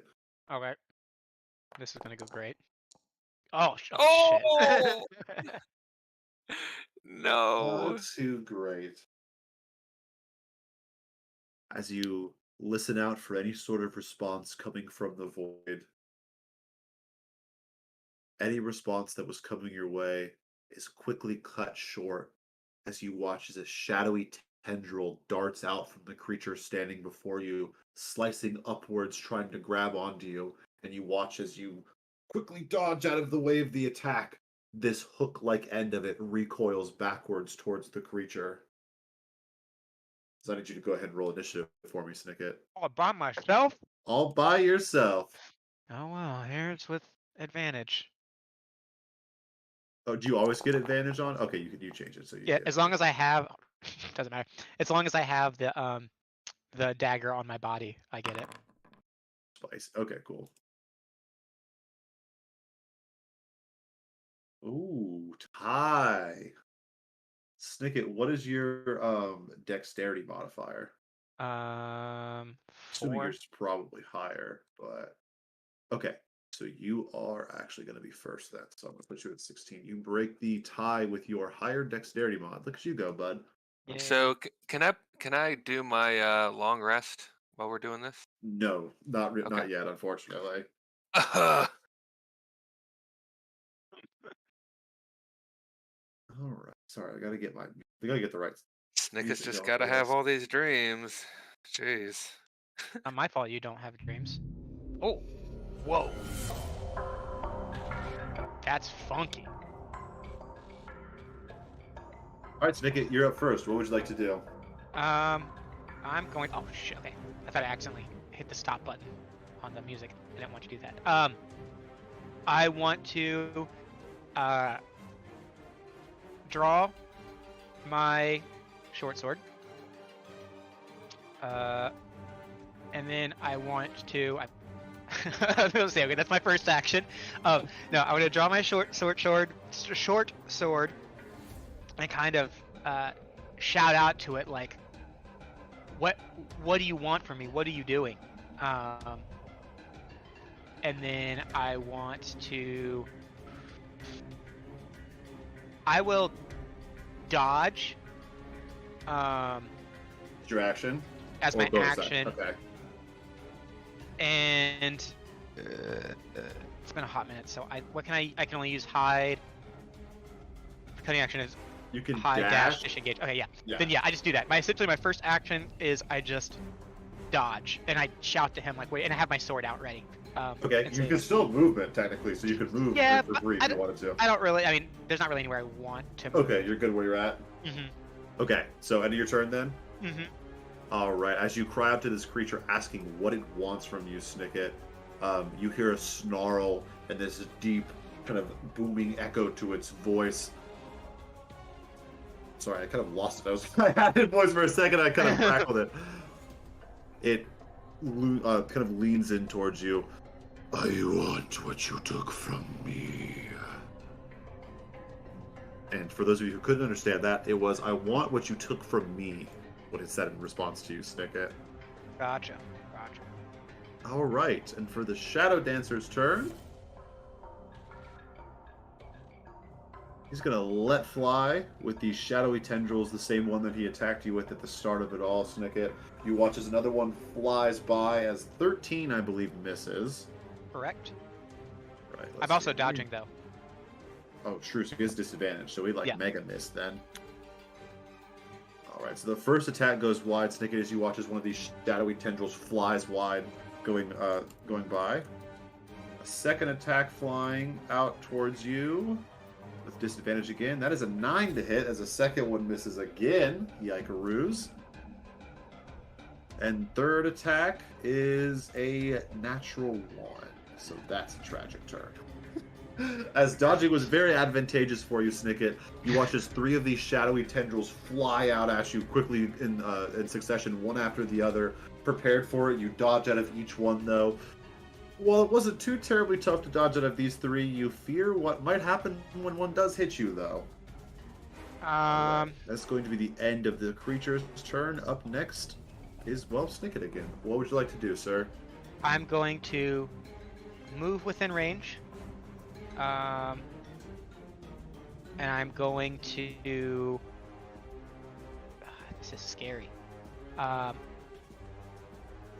I'm going to use my cunning action's a bonus action, correct? Correct. Can I attack with an offhand? Yeah, as a bonus action. Yep. So I'm going to draw out my dagger. I'm going to attack him as my bonus action with the dagger. Okay. So I'm gonna go ahead and what is it? It's all yeah. So I'm gonna attack with my dagger. All right, go ahead and roll the hit. All right, 24 does hit. Go ahead and roll damage. I don't think you get to add anything because it's your offhand attack. Correct. Yeah. It's just I have it. Well, I have it set up as an offhand weapon, so it shouldn't add anything automatically. It looks like it did. It added +4 to it.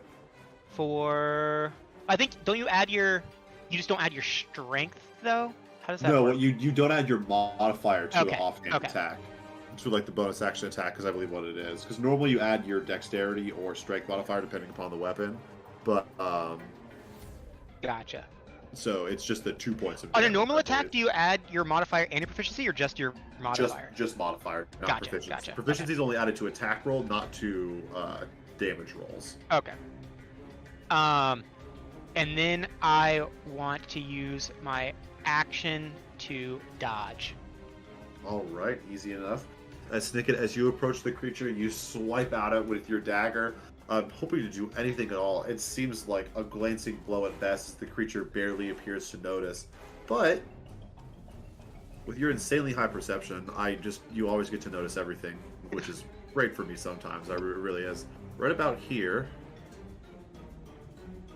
where my little pink drawing is at, you see almost like a mirror or a glimpse into a different area, a different zone, a different region. You're not certain, but you can see the familiar and very large but friendly green turtle Tito resting on a bed in this kind of beaten down old shack within some sort of winter camp.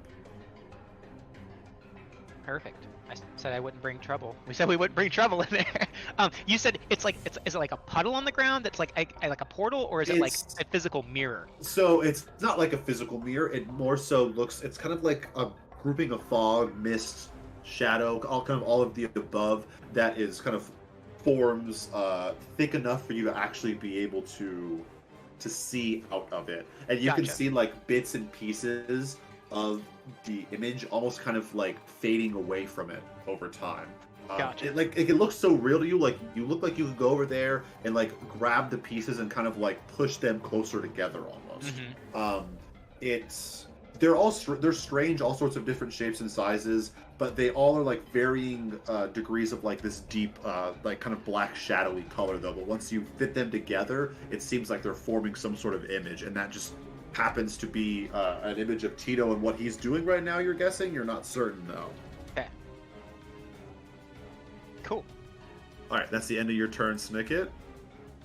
Up next will be the creature who, showing no signs of relenting, is just gonna fucking blast ass with 3 more disadvantage attacks, baby. Alright, I'm pretty sure that none of these are gonna fucking hit, but we'll see what happens. Disadvantage fucks you up sometimes.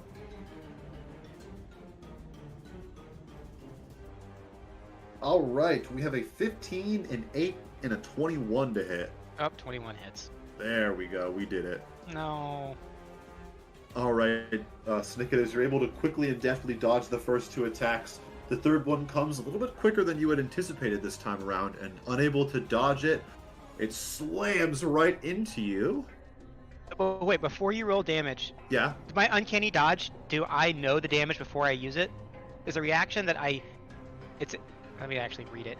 It says, when an attacker that you can see hits you with an attack, you can use your reaction to have the attack's damage against you. That's not really clear whether it's pre or post roll. Let's see if there's any sort of ruling. Is uncanny dodge pre or post? I'm gonna do it anyways because I don't have anything else to use my reaction for.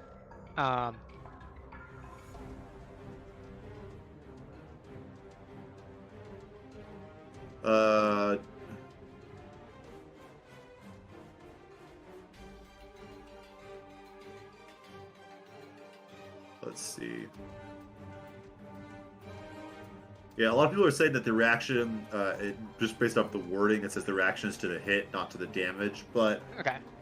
From a meta standpoint, it's a reaction to the hit, not the damage. But if you're talking about a real life, it's like, well, the fucking hit is the damage. Like, as soon as your hit, like, that's it, you know? Yeah, I mean, I don't foresee it being an issue. The most you'd be able to do with it is you could attempt to meta it to pick an attack that does more damage than another, but there wouldn't always be a clear-cut way of you knowing that. So in this situation, it doesn't matter though, because you only got hit by the 1 attack. So feel free to use it.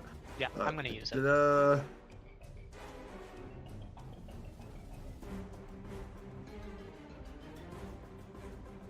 Okay, go ahead and make a dexterity saving throw for me as well, Snicket.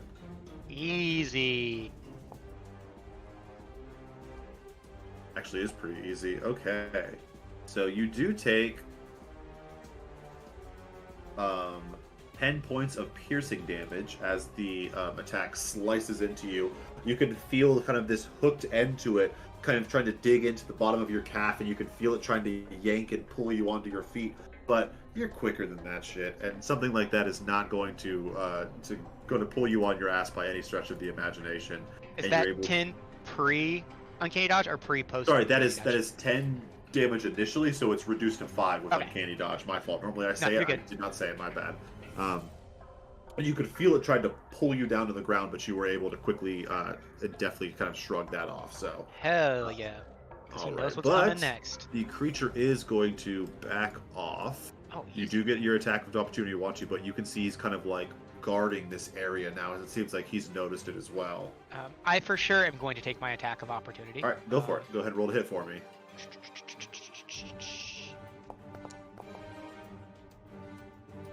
Yeah, 23 is going to hit. Oh, whoops! I put an active effect on it. What's the active effect on it? I don't think it actually went through. I was messing around with it. That's what I was testing out on the. Yeah, it's just a short sword effect that has nothing on it. There you go. Okay, it's fixed. Alright, 8 points slashing damage as you strike out at the creature as it begins to back away from you. It seems like this attack does a little bit more damage than the first one, but still nothing too crazy for this creature. It seems to shrug it off for the most part as it gets itself positioning right in between the kind of gateway, we'll say, or portal vision to Tito that you saw before you. It seems to be intentionally blocking you off from it. Okay. And that is the end of the creature's turn. Snicket, what would you like to do? I am going to I'm going to use my cunning action and my my movement to move essentially right here. And then I don't know if it'd be an action or an interaction to kind of try to like get the pieces together. Okay, yeah, you want to try to like interact with it, and like you seeing the pieces around, you want to actually reach out and try to move them in Yes. together. Okay. Yes. What kind of check do I want to do for this? It could be like an arcana. I mean, I don't know the origin of it. Yeah, that's. If I'm it's trying magical, to it could be think. arcana. We're gonna do sleight of hand. Actually, I think Okay. that makes the most sense because this is your ability to kind of like quickly see them, grab them, push them into the correct area of where you think they're supposed to go. So do sleight of hand for me. I'm all for that. Looking just barely, sir. So as you're doing this, you're quickly reaching out, knowing you'll probably have a few seconds before the creature is going to realize what's going on, turn around and smack you. You quickly dart your hands, moving around as quickly as you can, beginning to piece the individual pieces together. As you're doing so, you watch as this black tendril kind of begins to leach out from like your right shoulder, and it begins to start to move pieces into place from above, just slightly over top of your reach from where you can exactly reach out to. And after just 4 or 5 seconds of moving pieces as quickly into place as you can, it's like you completed a puzzle for a moment, as there's no more stray pieces moving around you at all, as the picture of Tito begins to come really into fruition incredibly clearly. Now, instead of there being like some sort of shadowy fog or mist almost like blocking off the image to it, it is clear as you're on the other side of a glass piece, and you're almost able to, feels like you could reach through and grab him and touch him at this point if you wanted to. Can I do that? You used bonus action and then movement to get over here, and then action to do that, right? I didn't know you were classifying that as. I'm assuming it was an action, yeah. Yeah, I was going to classify it as an action to interact with the actual thing itself. Now, you do have an interaction if you would like to like attempt to yell or like cry out to him. You could do something like that. Would be about the only thing you have left at this point. Yeah, then I will shout, Tito! Tito, my man, if you're here, make a perception check with disadvantage for me, buddy. No, he's sleeping. He's sleeping. He is sleeping. He's high so on his ass. It's disadvantage because he's sleeping. Tito, wake up. Ah! That's not a good sign. He didn't even need the disadvantage.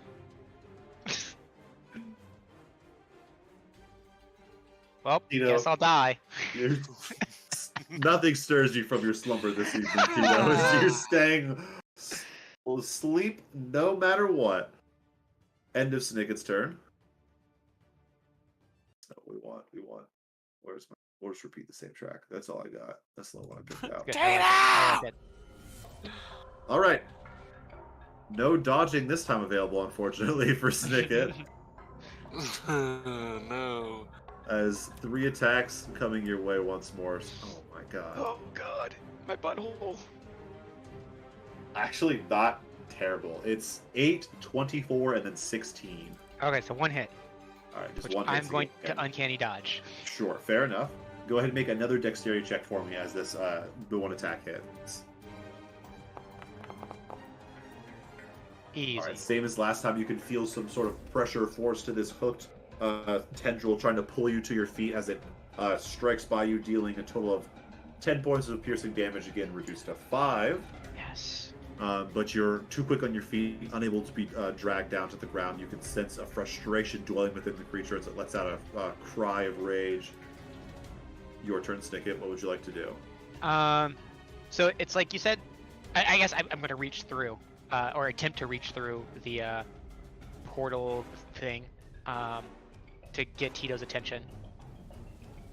Or even try to pull him through if I can. As your hands press up to the portal, Snicket, your actual physical hands stop as soon as they hit the mirror, the portal, whatever it is, and you feel like it actually is glass to you, and you're unable to move by it. But as you press up against it, you watch as that shadowy tendril that's kind of looming out from your shoulder is able to ever so slightly just maneuver through the opening, or maneuver through this portal uninhibited. What would you like to try to tell it to do? To pull Tito in. I don't know if it Okay. can do that, but Sure. Okay. So the tendril reaches out and it wraps itself around Tito's right ankle. And go ahead and make a strength check with advantage for me, Snicket. Why? Why? It still unfortunately just uses your stats, but it's the two of you good. Wait, what? Actually, really good. Oh, it looked like it was on 3. It looked like it was a 3 and a 5. And so, while you're not able to just entirely pull him through because Tito's fucking heavy and you're not that strong, Tito, you're stirred awake as there's some sort of weird black inky tendril wrapped around your foot. You are awakened to being on your shell, lying with your belly facing upwards, being dragged across the floor. You're from about your torso down. You're in like this weird shadowy realm beyond, and you can see Snicket is trying to pull you almost into some sort of alternate dimension, it looks like, as you awaken. What the fuck? And I want to, as I see him, I guess, start to awaken, I go, Tito, I need help! It's not natural. Not natural. What would you like to do? I shell slide into the warp. As Tito... If I can do that. Sure, absolutely. With the assistance of whatever shadowy tendril Snicket is under control of, Tito slides into action next to his comrade. God, I'm feeling so well rested right now. Good. Can you see Tito? Yeah, unfortunately. Unfortunately.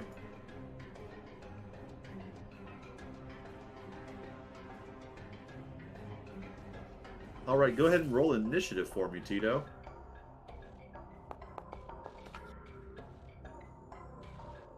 Perfect. Not that we don't even have to change an initiative or anything.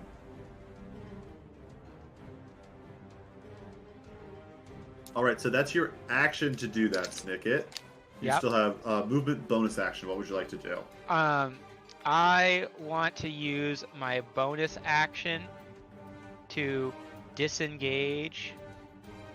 Yeah, use my bonus action to disengage. And then I'll move back here next to Tito and say, this isn't going to be an easy one. And then that's it.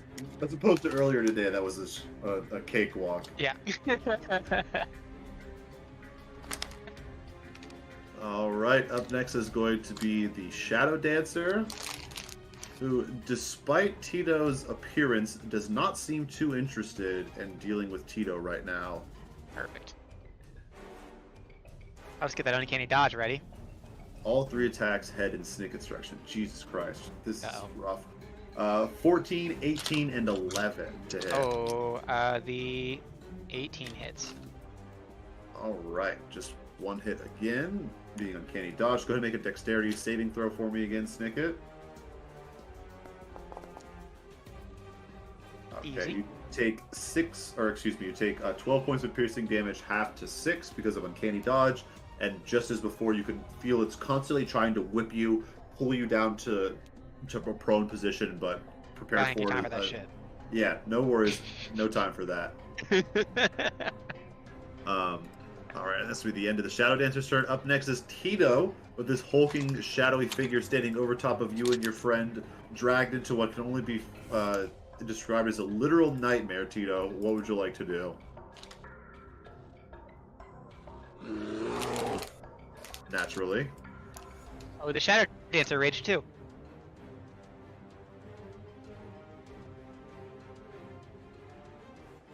Alright, Tito, fuck raging it. as you approach it. You know what, you little piece of shit. I don't know what you are, but you're hurting my boy. So I'm gonna use everything. Okay. One time he's gonna go all out. Reckless attack. Just this one time, Master. Jesus. Alright, Tito, go ahead and roll to hit with advantage for me. Thank God for advantage. We have an advantage. Okay, 23 minus 5, so 18.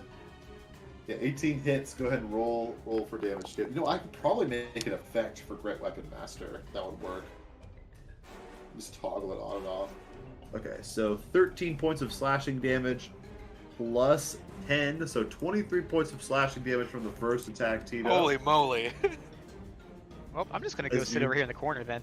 Cleave into it with your great sword. Second attack, Tito, what would you like to do? We're doing it all again, baby. Yeah, I mean, you might as well. Well, your second attack has to be reckless. You don't have to use Great Weapon Master, though. Oh, I'm doing it. Okay, go for it. Go ahead and roll to hit. Yeesh. Yeesh. Okay, 21 hits. Yeah, you're good. Alright, another 22 points of slashing damage. Oh as my Tito God. just cleaves into this creature.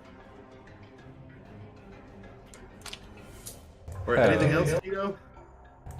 And I say, Snake it, I'm here for you, boy. As Tito just hacks into this creature, 2 massive blows striking it each time. The creature lets out a roar of pain, but it still seems ready to fight. Alright, you do still have a little bit of movement left, Tito, or you're just going to stay where you're at? Just go dance around him a little bit. Okay, yeah, that'll teach him.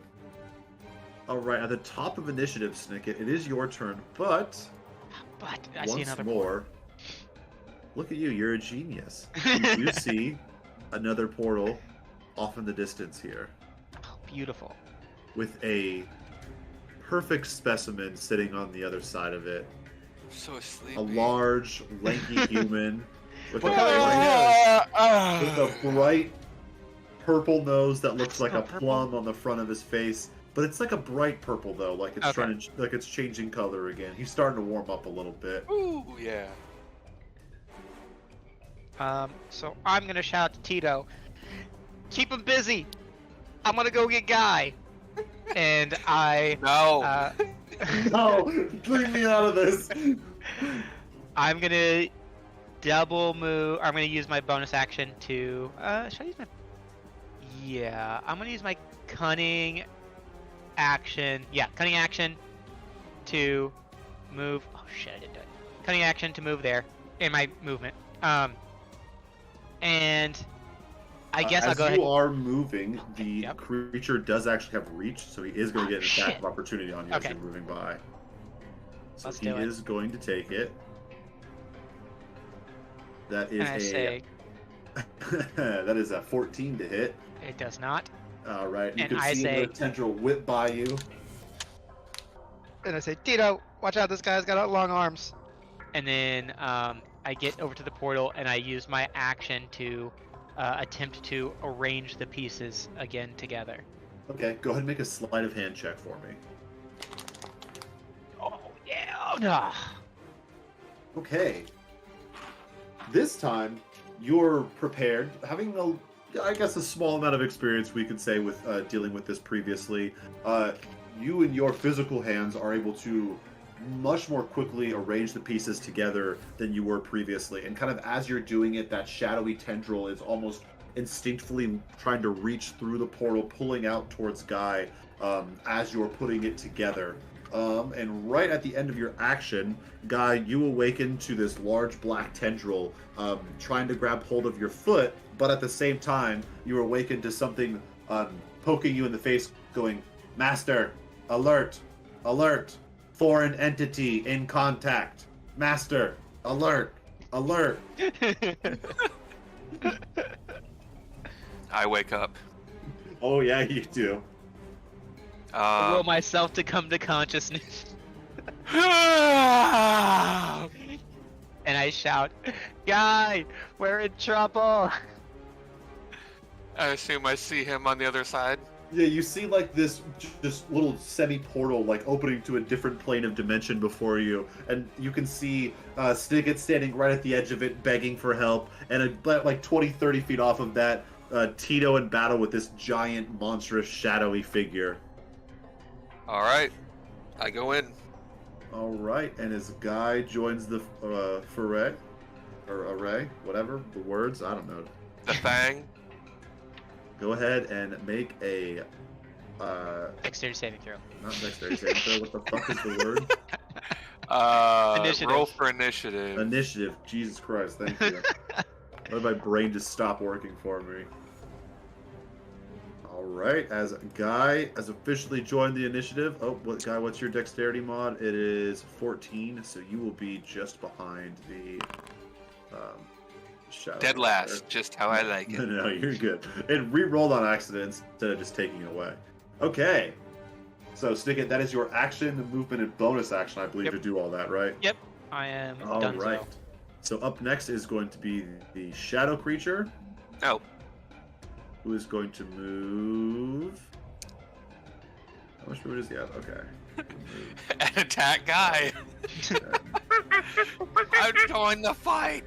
What the fuck was that? I don't even know. They just literally. What? They literally joined the server and left. They didn't even change channels.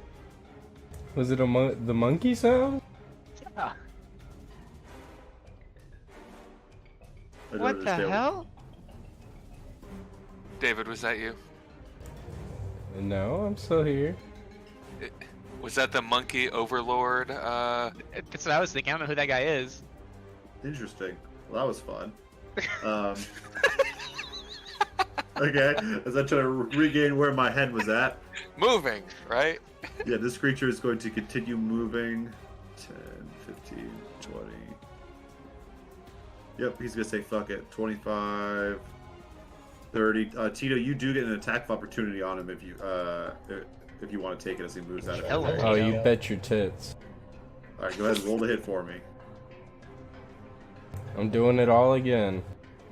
Can you do these things on opportunity attack? Because sometimes it says on your turn. Yeah, so Great Weapon Master is only... Oh, wait, hold on. Never mind. You can use Great Weapon Master. This reckless attack. You said you can or can't use Great Weapon Master? You can use Great Weapon Master on a reaction attack. It says on your turn, though. That's for on your turn when you score a critical hit. Oh, gotcha. The second line of text says before you make a melee attack. Gotcha. It doesn't say anything about being on your turn. However, reckless attack says when you make your first attack on your turn, you can decide to do the attack recklessly. Doing so gives you advantage on melee weapon attacks used during this turn. Yeah, so unfortunately, reckless attack is only on your turn, though. Great Weapon Master you could use if you wanted to, though. Well, then maybe Okay. let me rethink this.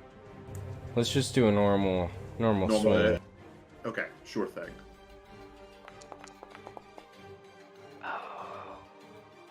16 just hits. Oh, yes. Oh, thank God. Thank God. Oh! So there's 17 points of piercing damage to the creature as Tito slices into its back as it quickly maneuvers away from him. Crying out in pain. He's looking a little more roughed up at this point, but still ready to fight as he moves into position and he lashes out at Snicket with 3 more tendril attacks. Oh, no! I knew I should have dodged. Alright, Snicket, this time we have a 25, 18, and 19. Oh, that's 3 hits. Your boy's going down. Also make 3 dexterity saving throws for me. Oh, this is not good.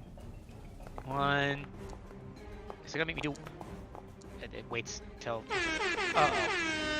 That 10's not gonna be good. Oh, there's Okay. 2 10s. That's not good. So, the first attack, you are pulled... Well, I guess I'll go ahead and we'll say I use my reaction for the first... I'll do the first attack. Sure.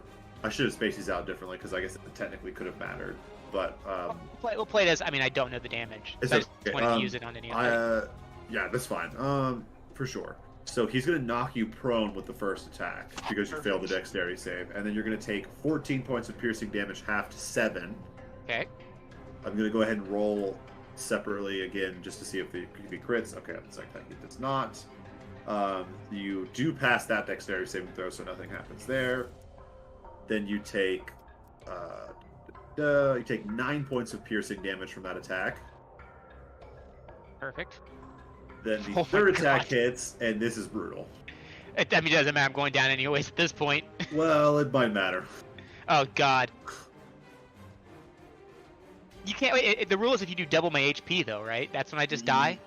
Yeah, I have to exceed. Okay, we're good. We're good. We don't. Yeah, we there's don't no do way it. you're doing 60 damage. We're close. Oh, Oh, no, so it doesn't work that way. So because since you're at 6 HP right now, Snicket, Yeah. all he has to do is hit you for 44, and that's instant dead. It has to just bring you Oh, to yeah. one attack has to bring you to effectively your HP Negative. negative. Gotcha. So because you're only at 6, it is a little bit more spooky. That's why level 1 characters are so frail. When you got 6 max HP and you're at 1 HP, hit for 7, you're insta dead. It's like, wow, well. However, Snicket, you do take 39 points of piercing and necrotic damage as the third attack. When you failed the dex save, the hook kind of latched into you, and you felt some sort of necrotic energy quickly pulsing through your entire body as it hits. Lovely. As you all watch as Snicket is whipped 3 times and falls unconscious on the third attack before you. Guy, you're up next, bud. What would you like to do?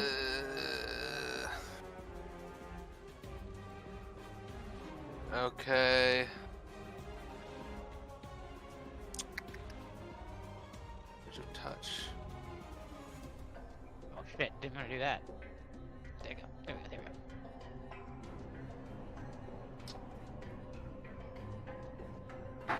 Sorry, I just had to read something that Oh, you're fine. definitely. Oh, I guess technically your fucking what's it called is in here too, Yeah. isn't he? That's. Let me see. I believe there's a stat block for him, so I bet you there's probably something I can find for him real quick.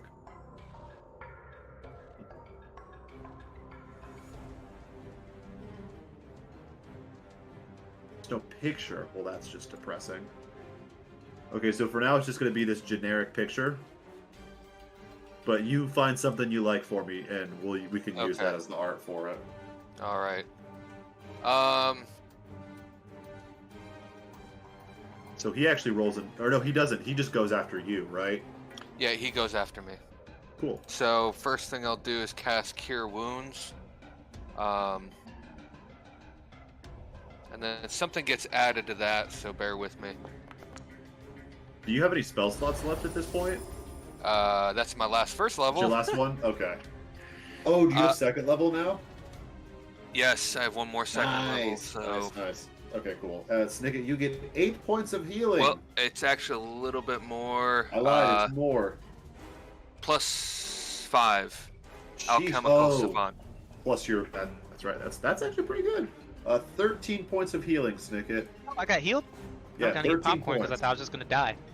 I thought I was just gonna die. Oh, don't worry. That happens next session. Alright, and then I Yay. will. I'm no longer unconscious. Movement and bonus action left. Can I tell if he can reach me if I move out of the way? It looks like he can, considering from where Snicket was at, he was just getting slapped out at, so... Alright, so I have a bonus action. Okay, so if he can reach me, I am not going to move? You're gonna stay where you're at? Yeah, but I will use my bonus action to give my servant basically a turn. Well, he moves and gets a bonus action. Normally he just dodges, but if you take a bonus action, he actually attacks, I believe. Isn't that how it works? Yeah, he can take any normal action. Cool. So we'll just have him do his attack, which is it's something. Yeah, 1d4. Sorry. Did he fly in his eye? Spell modifier or spell attack modifier to hit. Do you use your spell attack modifier, or does it use its? He says ranged stat? weapon attack, your spell attack modifier to hit, range Okay, 30 sorry. feet. I apologize, guys. I'm gonna pull this up real quick. This is an infusion, right? It's also an item in my inventory. Oh, So- cool. Okay. Homunculus servant. Okay, yeah. So you. In combat, it shares your initiative, but it takes its turn immediately after yours. It can move and use its reaction on its own, but it only takes. Okay. And then its attack is. Okay, so it's supposed to be your spell attack modifier modifier to hit at a 30 range, and then 1d4 plus PB force damage. What the fuck is PB? Proficiency bonus.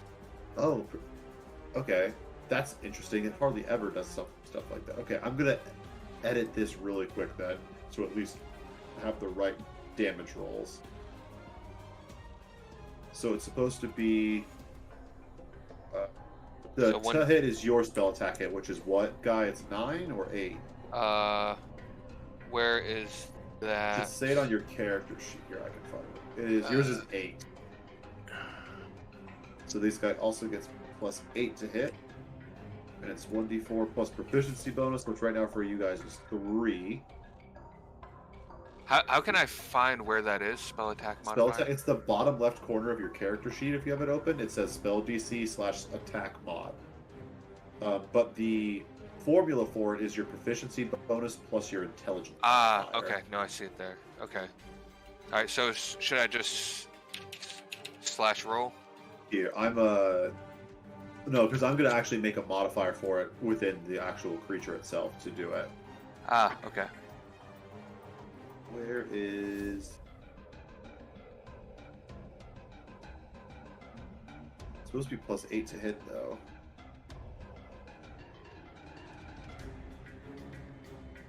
Formula is 1d4 plus 3.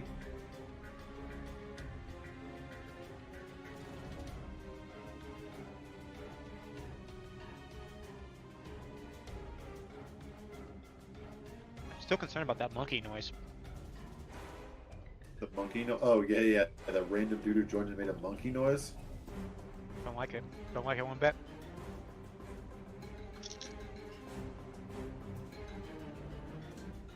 Attack roll bonus is supposed to be...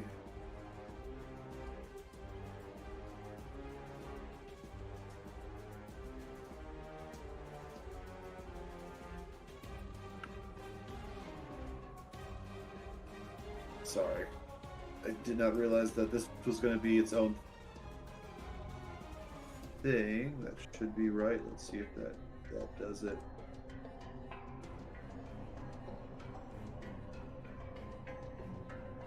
Of course, we'll roll this one public. He's your teammate. It's only fair. Blammo! Hey, nice. Wait, it's not supposed to be... I gave a plus 10 for whatever reason. Yeah, I don't know why I gave a plus 10. Jesus Christ. Whatever. I'm just going to say 16. I'm going to fuck with this later. I'm not dealing with this right now. Yeah. So 16 just hits, so he does get to do his damage, which is 1d4 plus 3. So 4 points of force damage to him. From your little buddy over there, guy, that we will determine his appearance at some later point. Yes.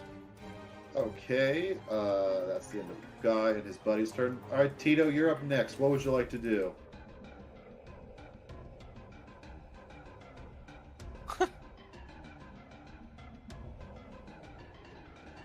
Is it an action to take a potion? Yes. I thought you said you made a bonus actions. Or is that one of the healing potions? No, that's the alchemist potions are bonus actions. Oh, gotcha. Give me just a second. Can I tell how, like, what sort of shape this guy's in? Looking at it really quick, it's not like a regular, humanoid or anything like that, so it's difficult to tell. While it does look pretty beaten up and bruised, it could be close to going down, but you're not 100% certain. Helpful. Fuck it. I think I'm still raging, right? Yeah, oh yeah. You are definitely still raging. Like a Cajun, dude. Alright, go ahead and roll the hit.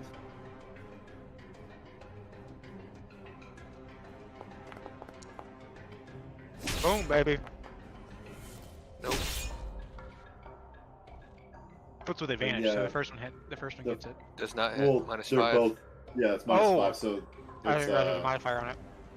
yeah, so with Great Weapon Master at only 15, unfortunately, Tito, your You put all the power into your swing with your great sword, but your attack swings wide as the creature is able to move out of the way of your first attack.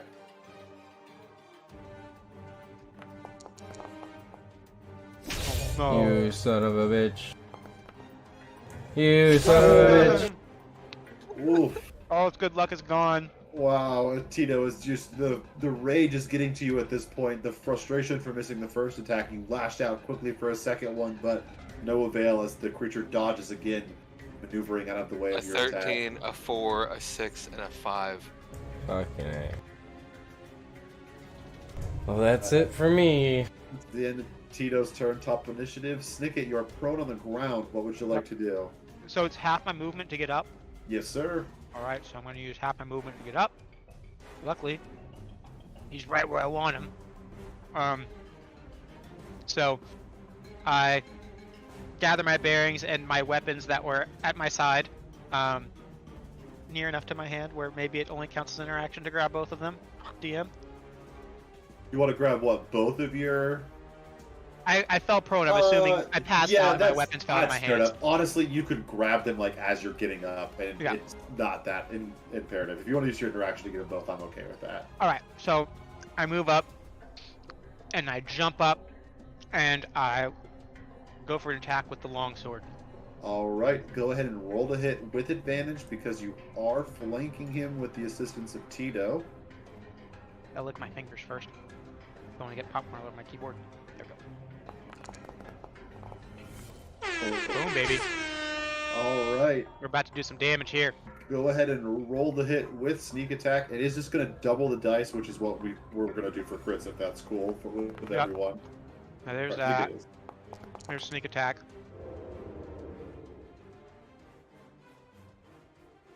So go ahead and also click on Whale of the Graves for me. And add Whale that of into the this attack. Graves. Add this into the attack too.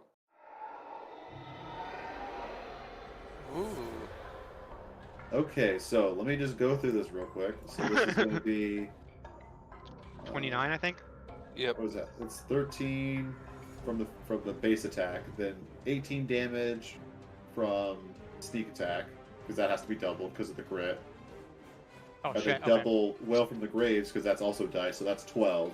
So 30 damage from sneak attack and Wail from the Graves, plus 14 damage from your base attack. So 44 points of damage total from Snicket. Hell yeah. All right, Snicket, and dare I say, how would you like to do this? Oh, man. I want to use my bonus action.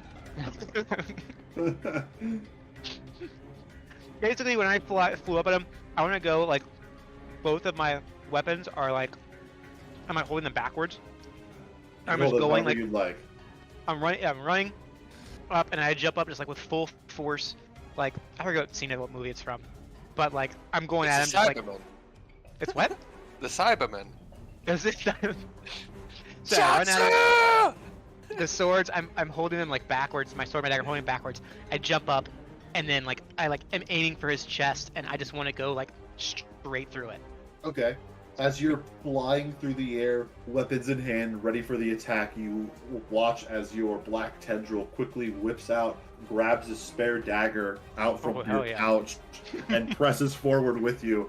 And with all your force and might, you plunge straight through the chest of this shadowy figure as it lets out a cry and a screech of pain. You're absolutely covered, Snicket, in this black, thick ichor coming from the center of the creature. Its scream echoes throughout this empty area that you all are currently stuck within. And as it cries and screams of death, it just bursts into tons of shadowy bits all around you, covering the floor. But most certainly dead.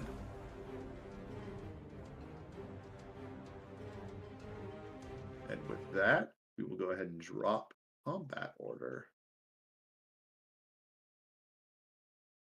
I want to turn to the rest of the group, cover it in my sticky ichor, and go, well, that was weird. So, do we want to talk about the shadow creature or the the tiny guy. You're a tiny guy? We may have a lot to discuss, I think. Well, first, can we get out of here? Because this place is kind of giving me the creeps. How Yeah. the fuck do we get out of here? I want to look around to see if there's any sort of like indication of somewhere that looks like maybe one of those portal things again that kind of like looks some way out. Sure, go ahead and roll a perception check for me. Tito, as Snicket is doing that, you start to look all around you, and it feels like there's a light to this area that kind of starts to take over ever so slightly as you guys have vanquished the shadow creature, and enough light rolls in that you all can just kind of see what's going on around you.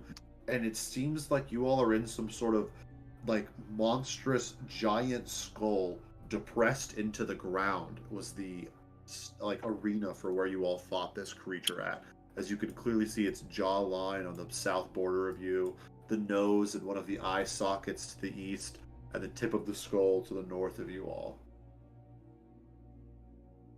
Nick, you don't see a clear portal at all around you, but you see various bits of shadow and those pieces of light that you previously used to help along the process behind making.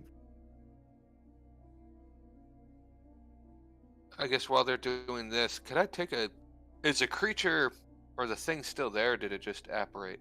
Its remains are there, but it pretty much like exploded and it's kind of like a shadowy mist. There's like blobs of like this black ectoplasm kind of like all on the ground around you, but no strong like body or form or anything to it. But there are remains. Okay, I'd like to inspect the remains to try to glean anything I can. To what extent are you trying to figure out what the creature is or was? What the creature is or was. Sure, go ahead and make a Arcana Recall check knowledge. for me. Oh. I wish there was recall knowledge because after reading about that, that's so much better than like the DM having to make these weird calls in the moment on shit like this. So that's a pretty good roll, guy. First I gotta go to Stick It because he did. Or no, I already told you something about your perception check, right? Stick It. Yeah. Okay. Which I do have a question about that after you finish. Sure. Go ahead now if you'd like. Well, I was just gonna ask, like, I didn't really understand what you were saying. Okay, so while you don't see like a clear, like before, remember I was saying there's kind of like a mirror almost, or like a very clear portal that you could see and you could begin to see your friends through. Yeah. And all you were going over there is you were helping and you were kind of moving pieces along to help kind of like expedite the process. You don't necessarily see a portal like that around you already formed to that extent, but you can see bits of shadow, bits of like the shadowy energy and bits of like light kind of floating through the air around you that you previously messed with and maneuvered to form one of the portals. But you don't see anything up like to that progress like they were previously done. Gotcha. Okay, I got you now. Guy, pretty good Arcana check. You do note that there is something to be said about this creature's composition and its makeup. While you don't know for certain where you are, you may have a guess or an idea.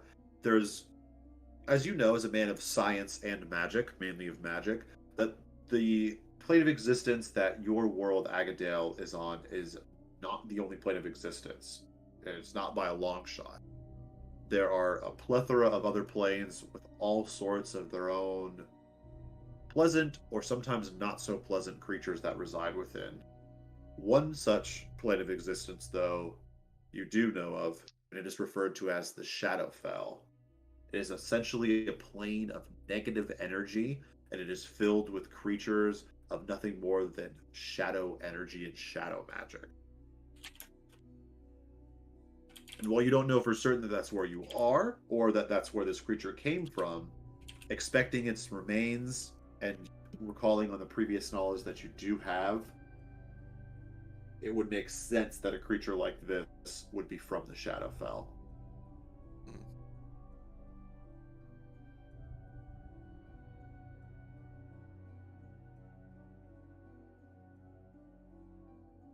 So I want to start trying to, like, I guess, speed up the process of forming one of these portals by gathering like some of the cloudy mist stuff and kind of pooling it together Okay. Go ahead and make a general wisdom check for me, because this time it's not necessarily about speed or anything like Yeah. that. It's more so about the actual process of putting them together and the know-how.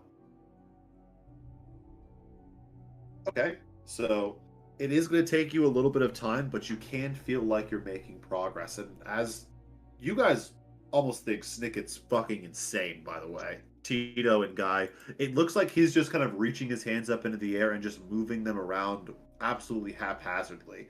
Um, you don't see anything. There's no shining lights in the air. There's no smoky pieces of shadow magic that you can see. Nothing like that. Stickit is just fucking randomly spazzing and moving his hands in the air out before you. And you even watch as like this third shadowy tendril comes out and begins to assist him doing the same thing. And you guys are just like, what the fuck is happening right now?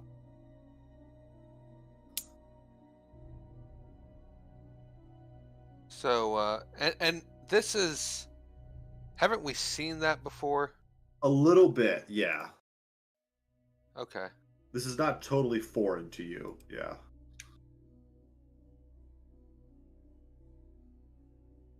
So that's kind of new. I say out loud. Yeah, I don't really know how I'm doing it. It just has been helping me out. Can I make? Do I believe him? Sure, make an insight check for me. These are always so weird. I hate Yeah. insight versus truthful responses. I'm gonna make this easy, unless if Snicket wants to contest it. I'm just going to say that Snicket's body language makes you. Or do you want to contest it, or do you have any like ulterior? No. Okay, that's a strange situation. I still need to look up more. I'm sorry, I don't know that situation perfectly. It seems like he's telling the truth to you, Guy. He seems kind of confused and doesn't really know 100% what's going on, but no lies that you can tell. Okay. Does it, I'm going to ask him, like, have you seen anything like this before? Because I don't really know what's going on. I'm not going to look a gift horse in the mouth, though. Yeah. I mean, I look down at the servant and say, well, I think we may be in a similar boat of confusion. Stir, I sense danger in this location. Yeah. We're in a giant skull. We'll get to that. I suggest we flee immediately. And I hear him say, I go, oh yeah, little guy, where are we gonna go? To a safe location. Oh, you got any ideas? Yes, the material plane. Do you know how to get us there any quicker than what I'm doing? Cast a teleport spell.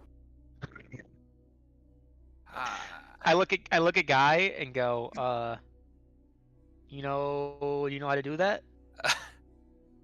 I don't. No, I don't. I look at the little guy and go, do you know how to do that? I do not. Well, that sounds like some useless information then. I am sorry. And I go back to gathering these little, like, smoke clouds. Okay. It does take Snicket another good 10-15 minutes.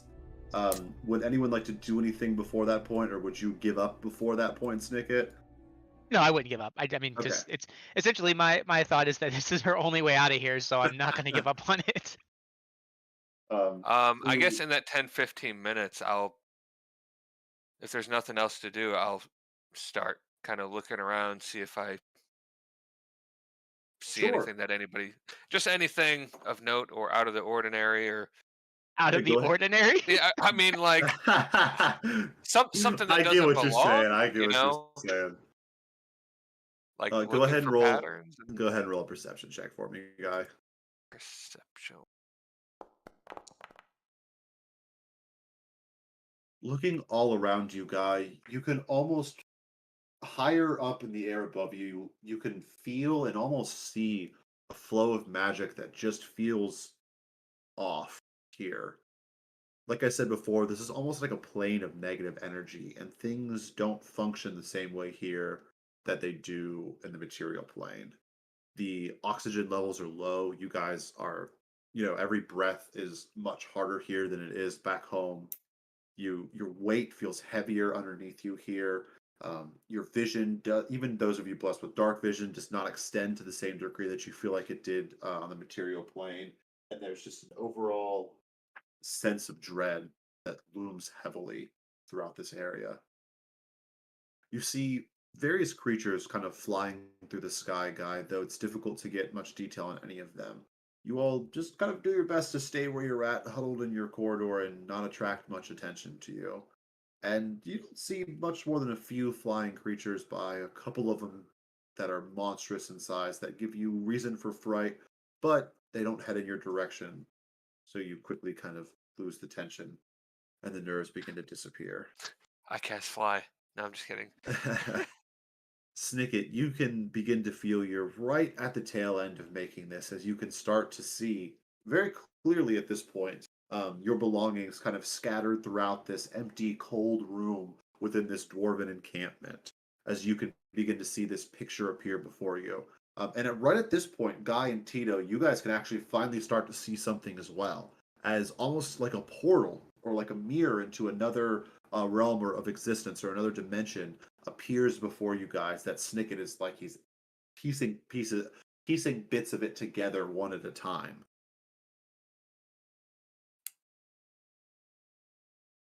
I continue. Well, I assume you continue. I was just giving you guys a chance if someone wanted to say something, No, I'll hold the questions for later. Snicket, as you begin to put the last handful of pieces down, you feel an absolute sense of dread, gloom, despair, sorrow, all of the above just collides over top of you. And there's a presence that you feel that begins to loom closer towards you and your friends.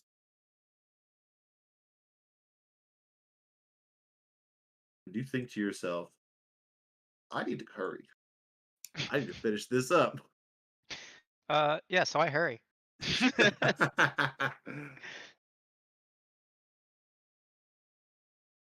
You all start to hear these loud pounding footsteps off in the distance, slowly making their way towards you all. As I start hearing the footsteps, I go, "Hey guys, can I get a little help here?"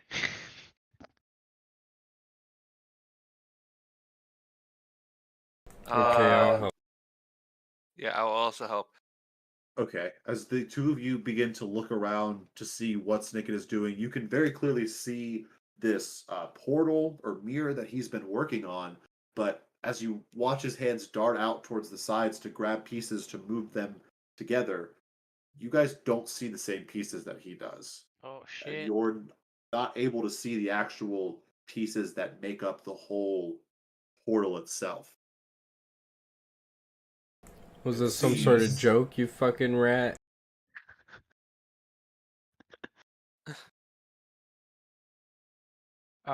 No. Uh, do you not see what I'm doing? No. Yeah.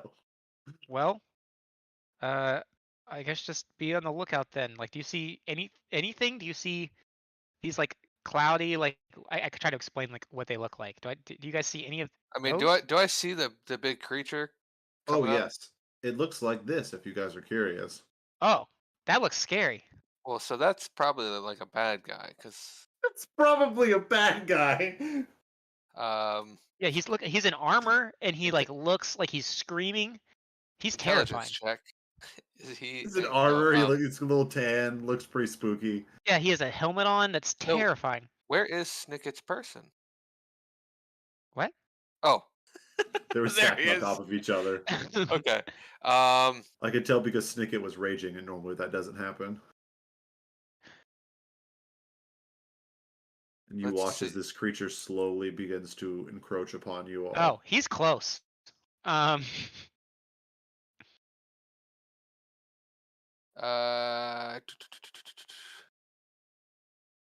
So I will again cast Flaming Sphere. Oh God. I thought we were out of spell slots. Wasn't that the last one on the Cure Wounds? Oh no, that's No, second I had level. one Damn. more Okay. second level. Yep, And just you're right. My using it bad. as basically like to buy time Okay, are you trying to hit him with it, or are you using it as like a maneuver to like keep the creature away? to keep the creature away. Okay, go ahead. If you cast a spell, you can place the template wherever you want the flaming sphere to be.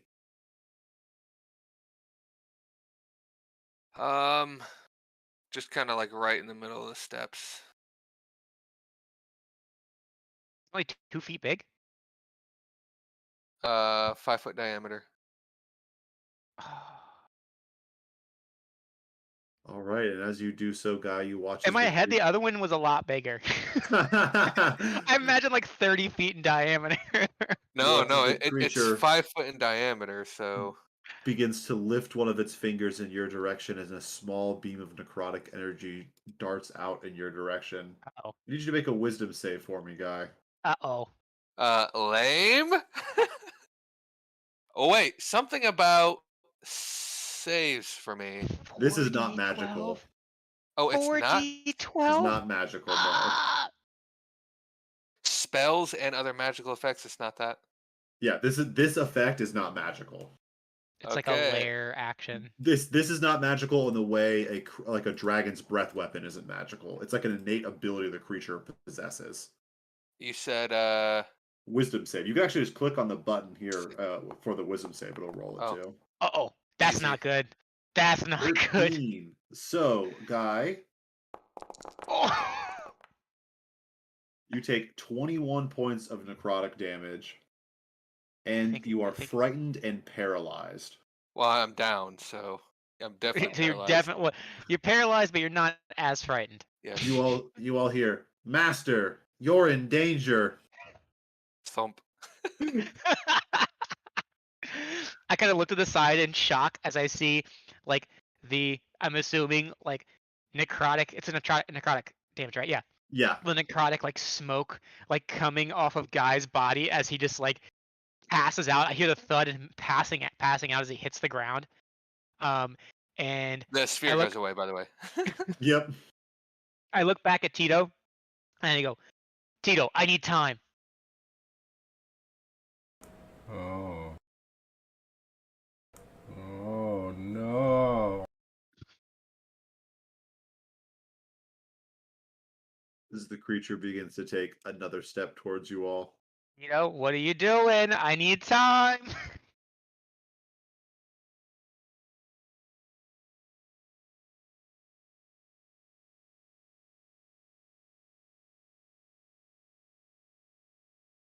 Tito, as you step in front of your comrade, Guy unconscious on the ground next to you, the Nightwalker takes another step forward. The ground begins to shake all around you. Another step. Fuck it. How's my process going? How close am I? You're getting closer, still throwing each piece in one at a time. You feel you're just mere moments off of it, just a couple more pieces at any moment. You feel like each one could be the next one, but you've just not done this enough times. You're not certain exactly when it's going to be complete. Guy, make a death saving throw for me. Yeah. As Tito drinks. Oh wait, I gotta do this. Like How do I do it? Badass. You just click on your character sheet. I think it's. Oh, I think if you control click, it's private. You can also click on the options. It's like right above where you type in like for the chat box. Yeah, you can do that there too. Where's that? Oh, where you type. I think control click is a private. I'm gonna. No, control is disadvantage. Is it alt? Oh, sorry. I gotta pop it in. Sorry. What does alt do? What is that? Alt is disadvantage, or no, wait. I think control is disadvantage. Shift is advantage. I just hit alt and it rolled whatever that was. That looks like an advantage roll. Oh, it does look like advantage. All right, Guy. Good to know.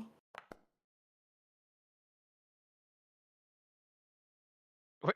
Tito, what are you big? Tito's enlarged for the next 2 hours. 2 hours. Oh shit! Now Tito's not gonna be able to fit through the portal. Oh no. All right, Tito. As the Nightwalker take its last step until it's looming right over top of you, great axe in hand, you clutch each one of your fingers firmly over the wound grip around the bottom of the blade. What would you like to do?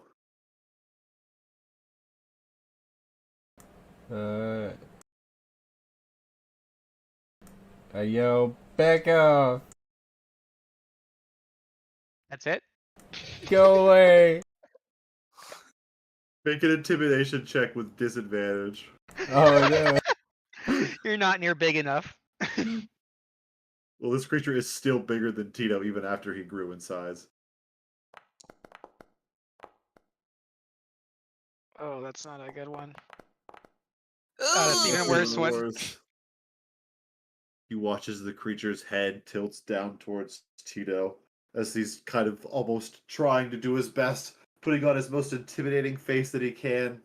He watches the creature rears back with its right hand, claws jutting outwards, as it thrusts its hand forward, swiping out at Tito.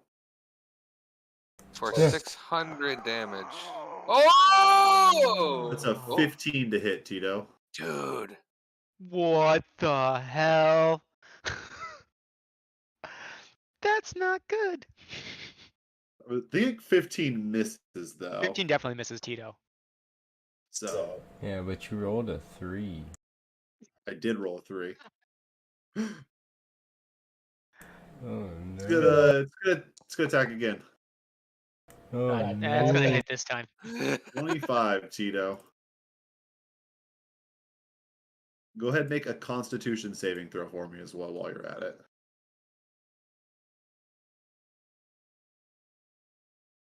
You should be able to just click the button on this attack here, and it would roll. Oh no.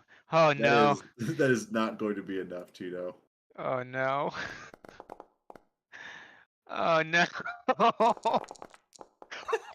Okay, well. Tito, you take 39 points of necrotic damage. What did we do to you, JR? What did we do to you? And your HP is reduced by 39 points. By your maximum HP is reduced by 39 points. What? Dude. What? Wait, how much does that just outright kill him then? No. He has more than 39 points of. No, I'm saying though, he took how much damage? No, because it all comes from the same attack. So it would have had to have knocked Tito to 0 and then breached his maximum as well. So and you watch as Tito is smacked down in front of you, Snicket. Huge. Almost effortlessly by the creature standing before you. It looms over top of both of your unconscious friends. Guy, go ahead and make another death saving throw for me. Yes, sir. And a voice booms out from it. Oh, as Guy actually comes to consciousness just in time. So did everybody hear that? No, I didn't hear it.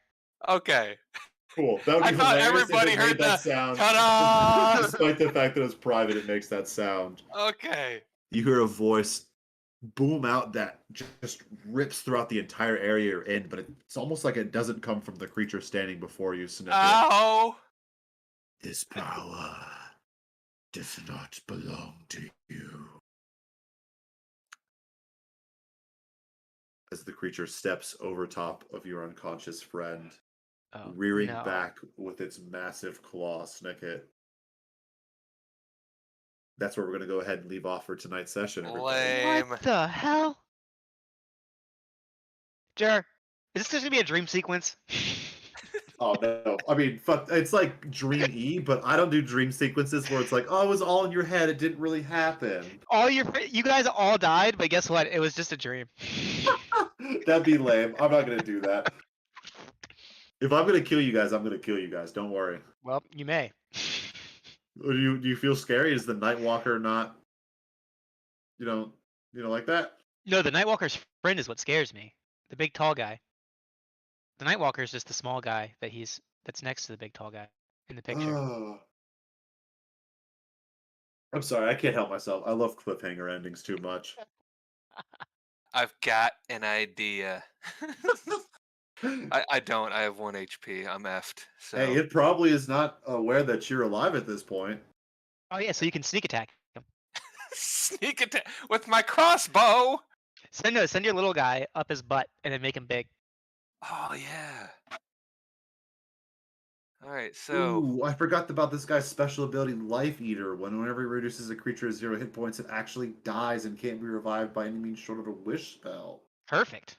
Damn, Oh, sorry yeah. guys. Yeah, great. All My right, bad. all right. It is the rules, though. I disintegrate. I'm kidding.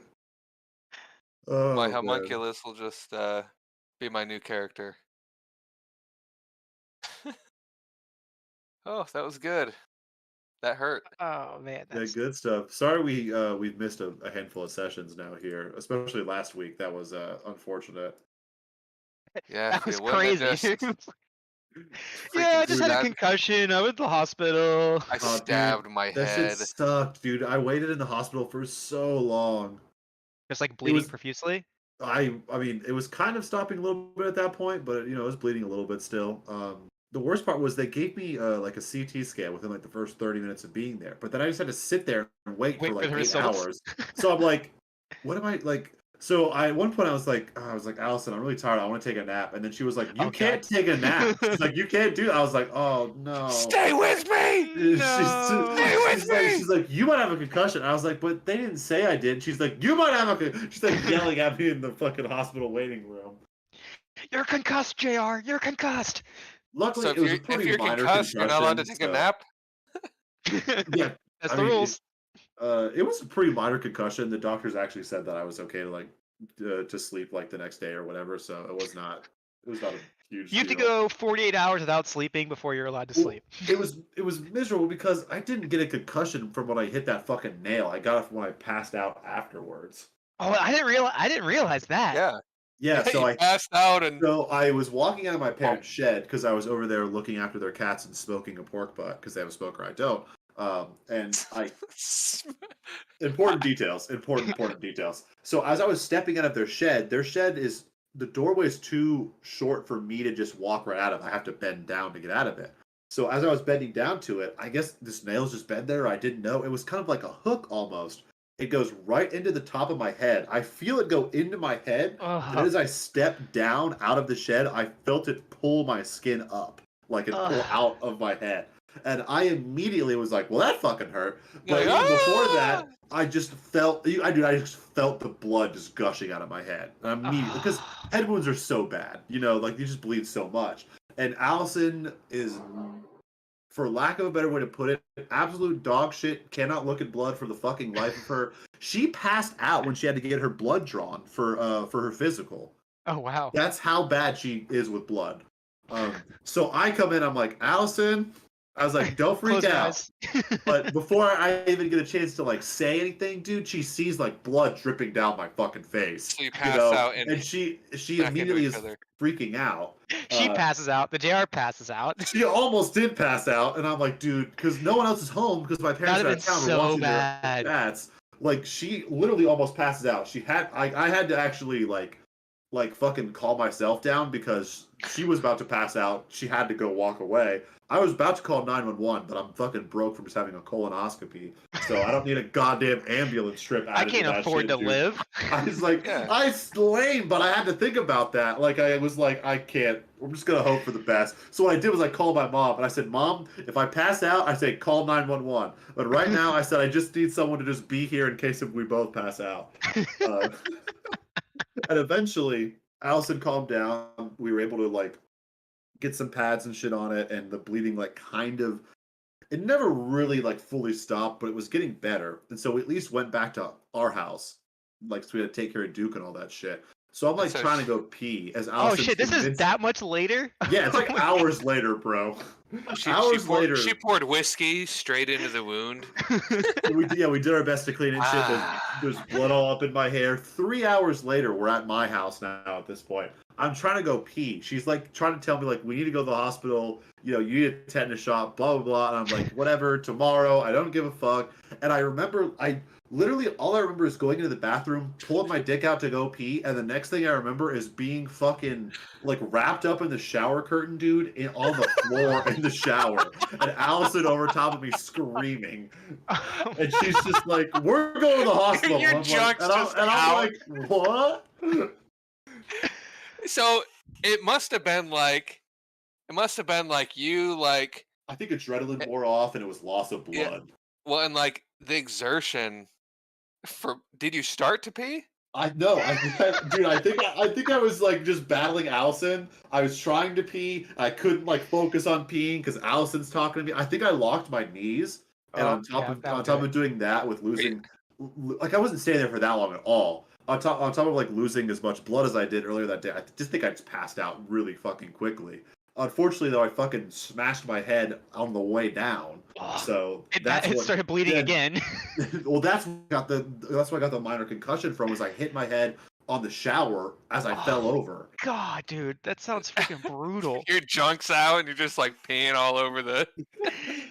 No, I gash on one side of your head and a giant welt on the other side of your head. Pretty much, dude. The left side of my head is still like it is super sore and bruised, and that hurts more than like the actual gash on my fucking head where I got staples. You know? Oh my god, dude. It was absolutely fucking miserable. Oh, dude, that sounds like it's one of those situations where like I'm assuming everything you do is pure adrenaline because like I don't even know what I would do in a situation. Like it comes out just like what do I do? Like it hurt. Like it hurt pretty bad. Probably like the worst injury I've had on my head. I immediately knew the pain was bad. And the only thing I can recall or like remember is like when I sliced my finger on my 3D printer one time. I was like, I immediately knew like the cut was like that probably level of bad. But it was all the blood that started pouring that made me freak out a little bit. And I was like, I know Allison, so I'm like trying to hide it. I'm trying to get inside fast enough to get her to do something, I don't know, something productive before she figures out what's going on. Because when she realizes what's going on, I knew her helpfulness was going to go out the window. Well, yeah, I was about to say, how was the pork? The pork was off the smoker at this point, luckily enough. Dude, I was putting things away. We were getting ready to fucking leave when this shit happened. I was like literally putting the charcoal in the shed, about to get out and lock it up and go home. Like, miserable. Pork was phenomenal, though. My parents are actually giving me that smoker because they felt so bad about the instance. So, you know, I guess it worked out okay. You don't have to risk going over there again. What kind of a smoker is it?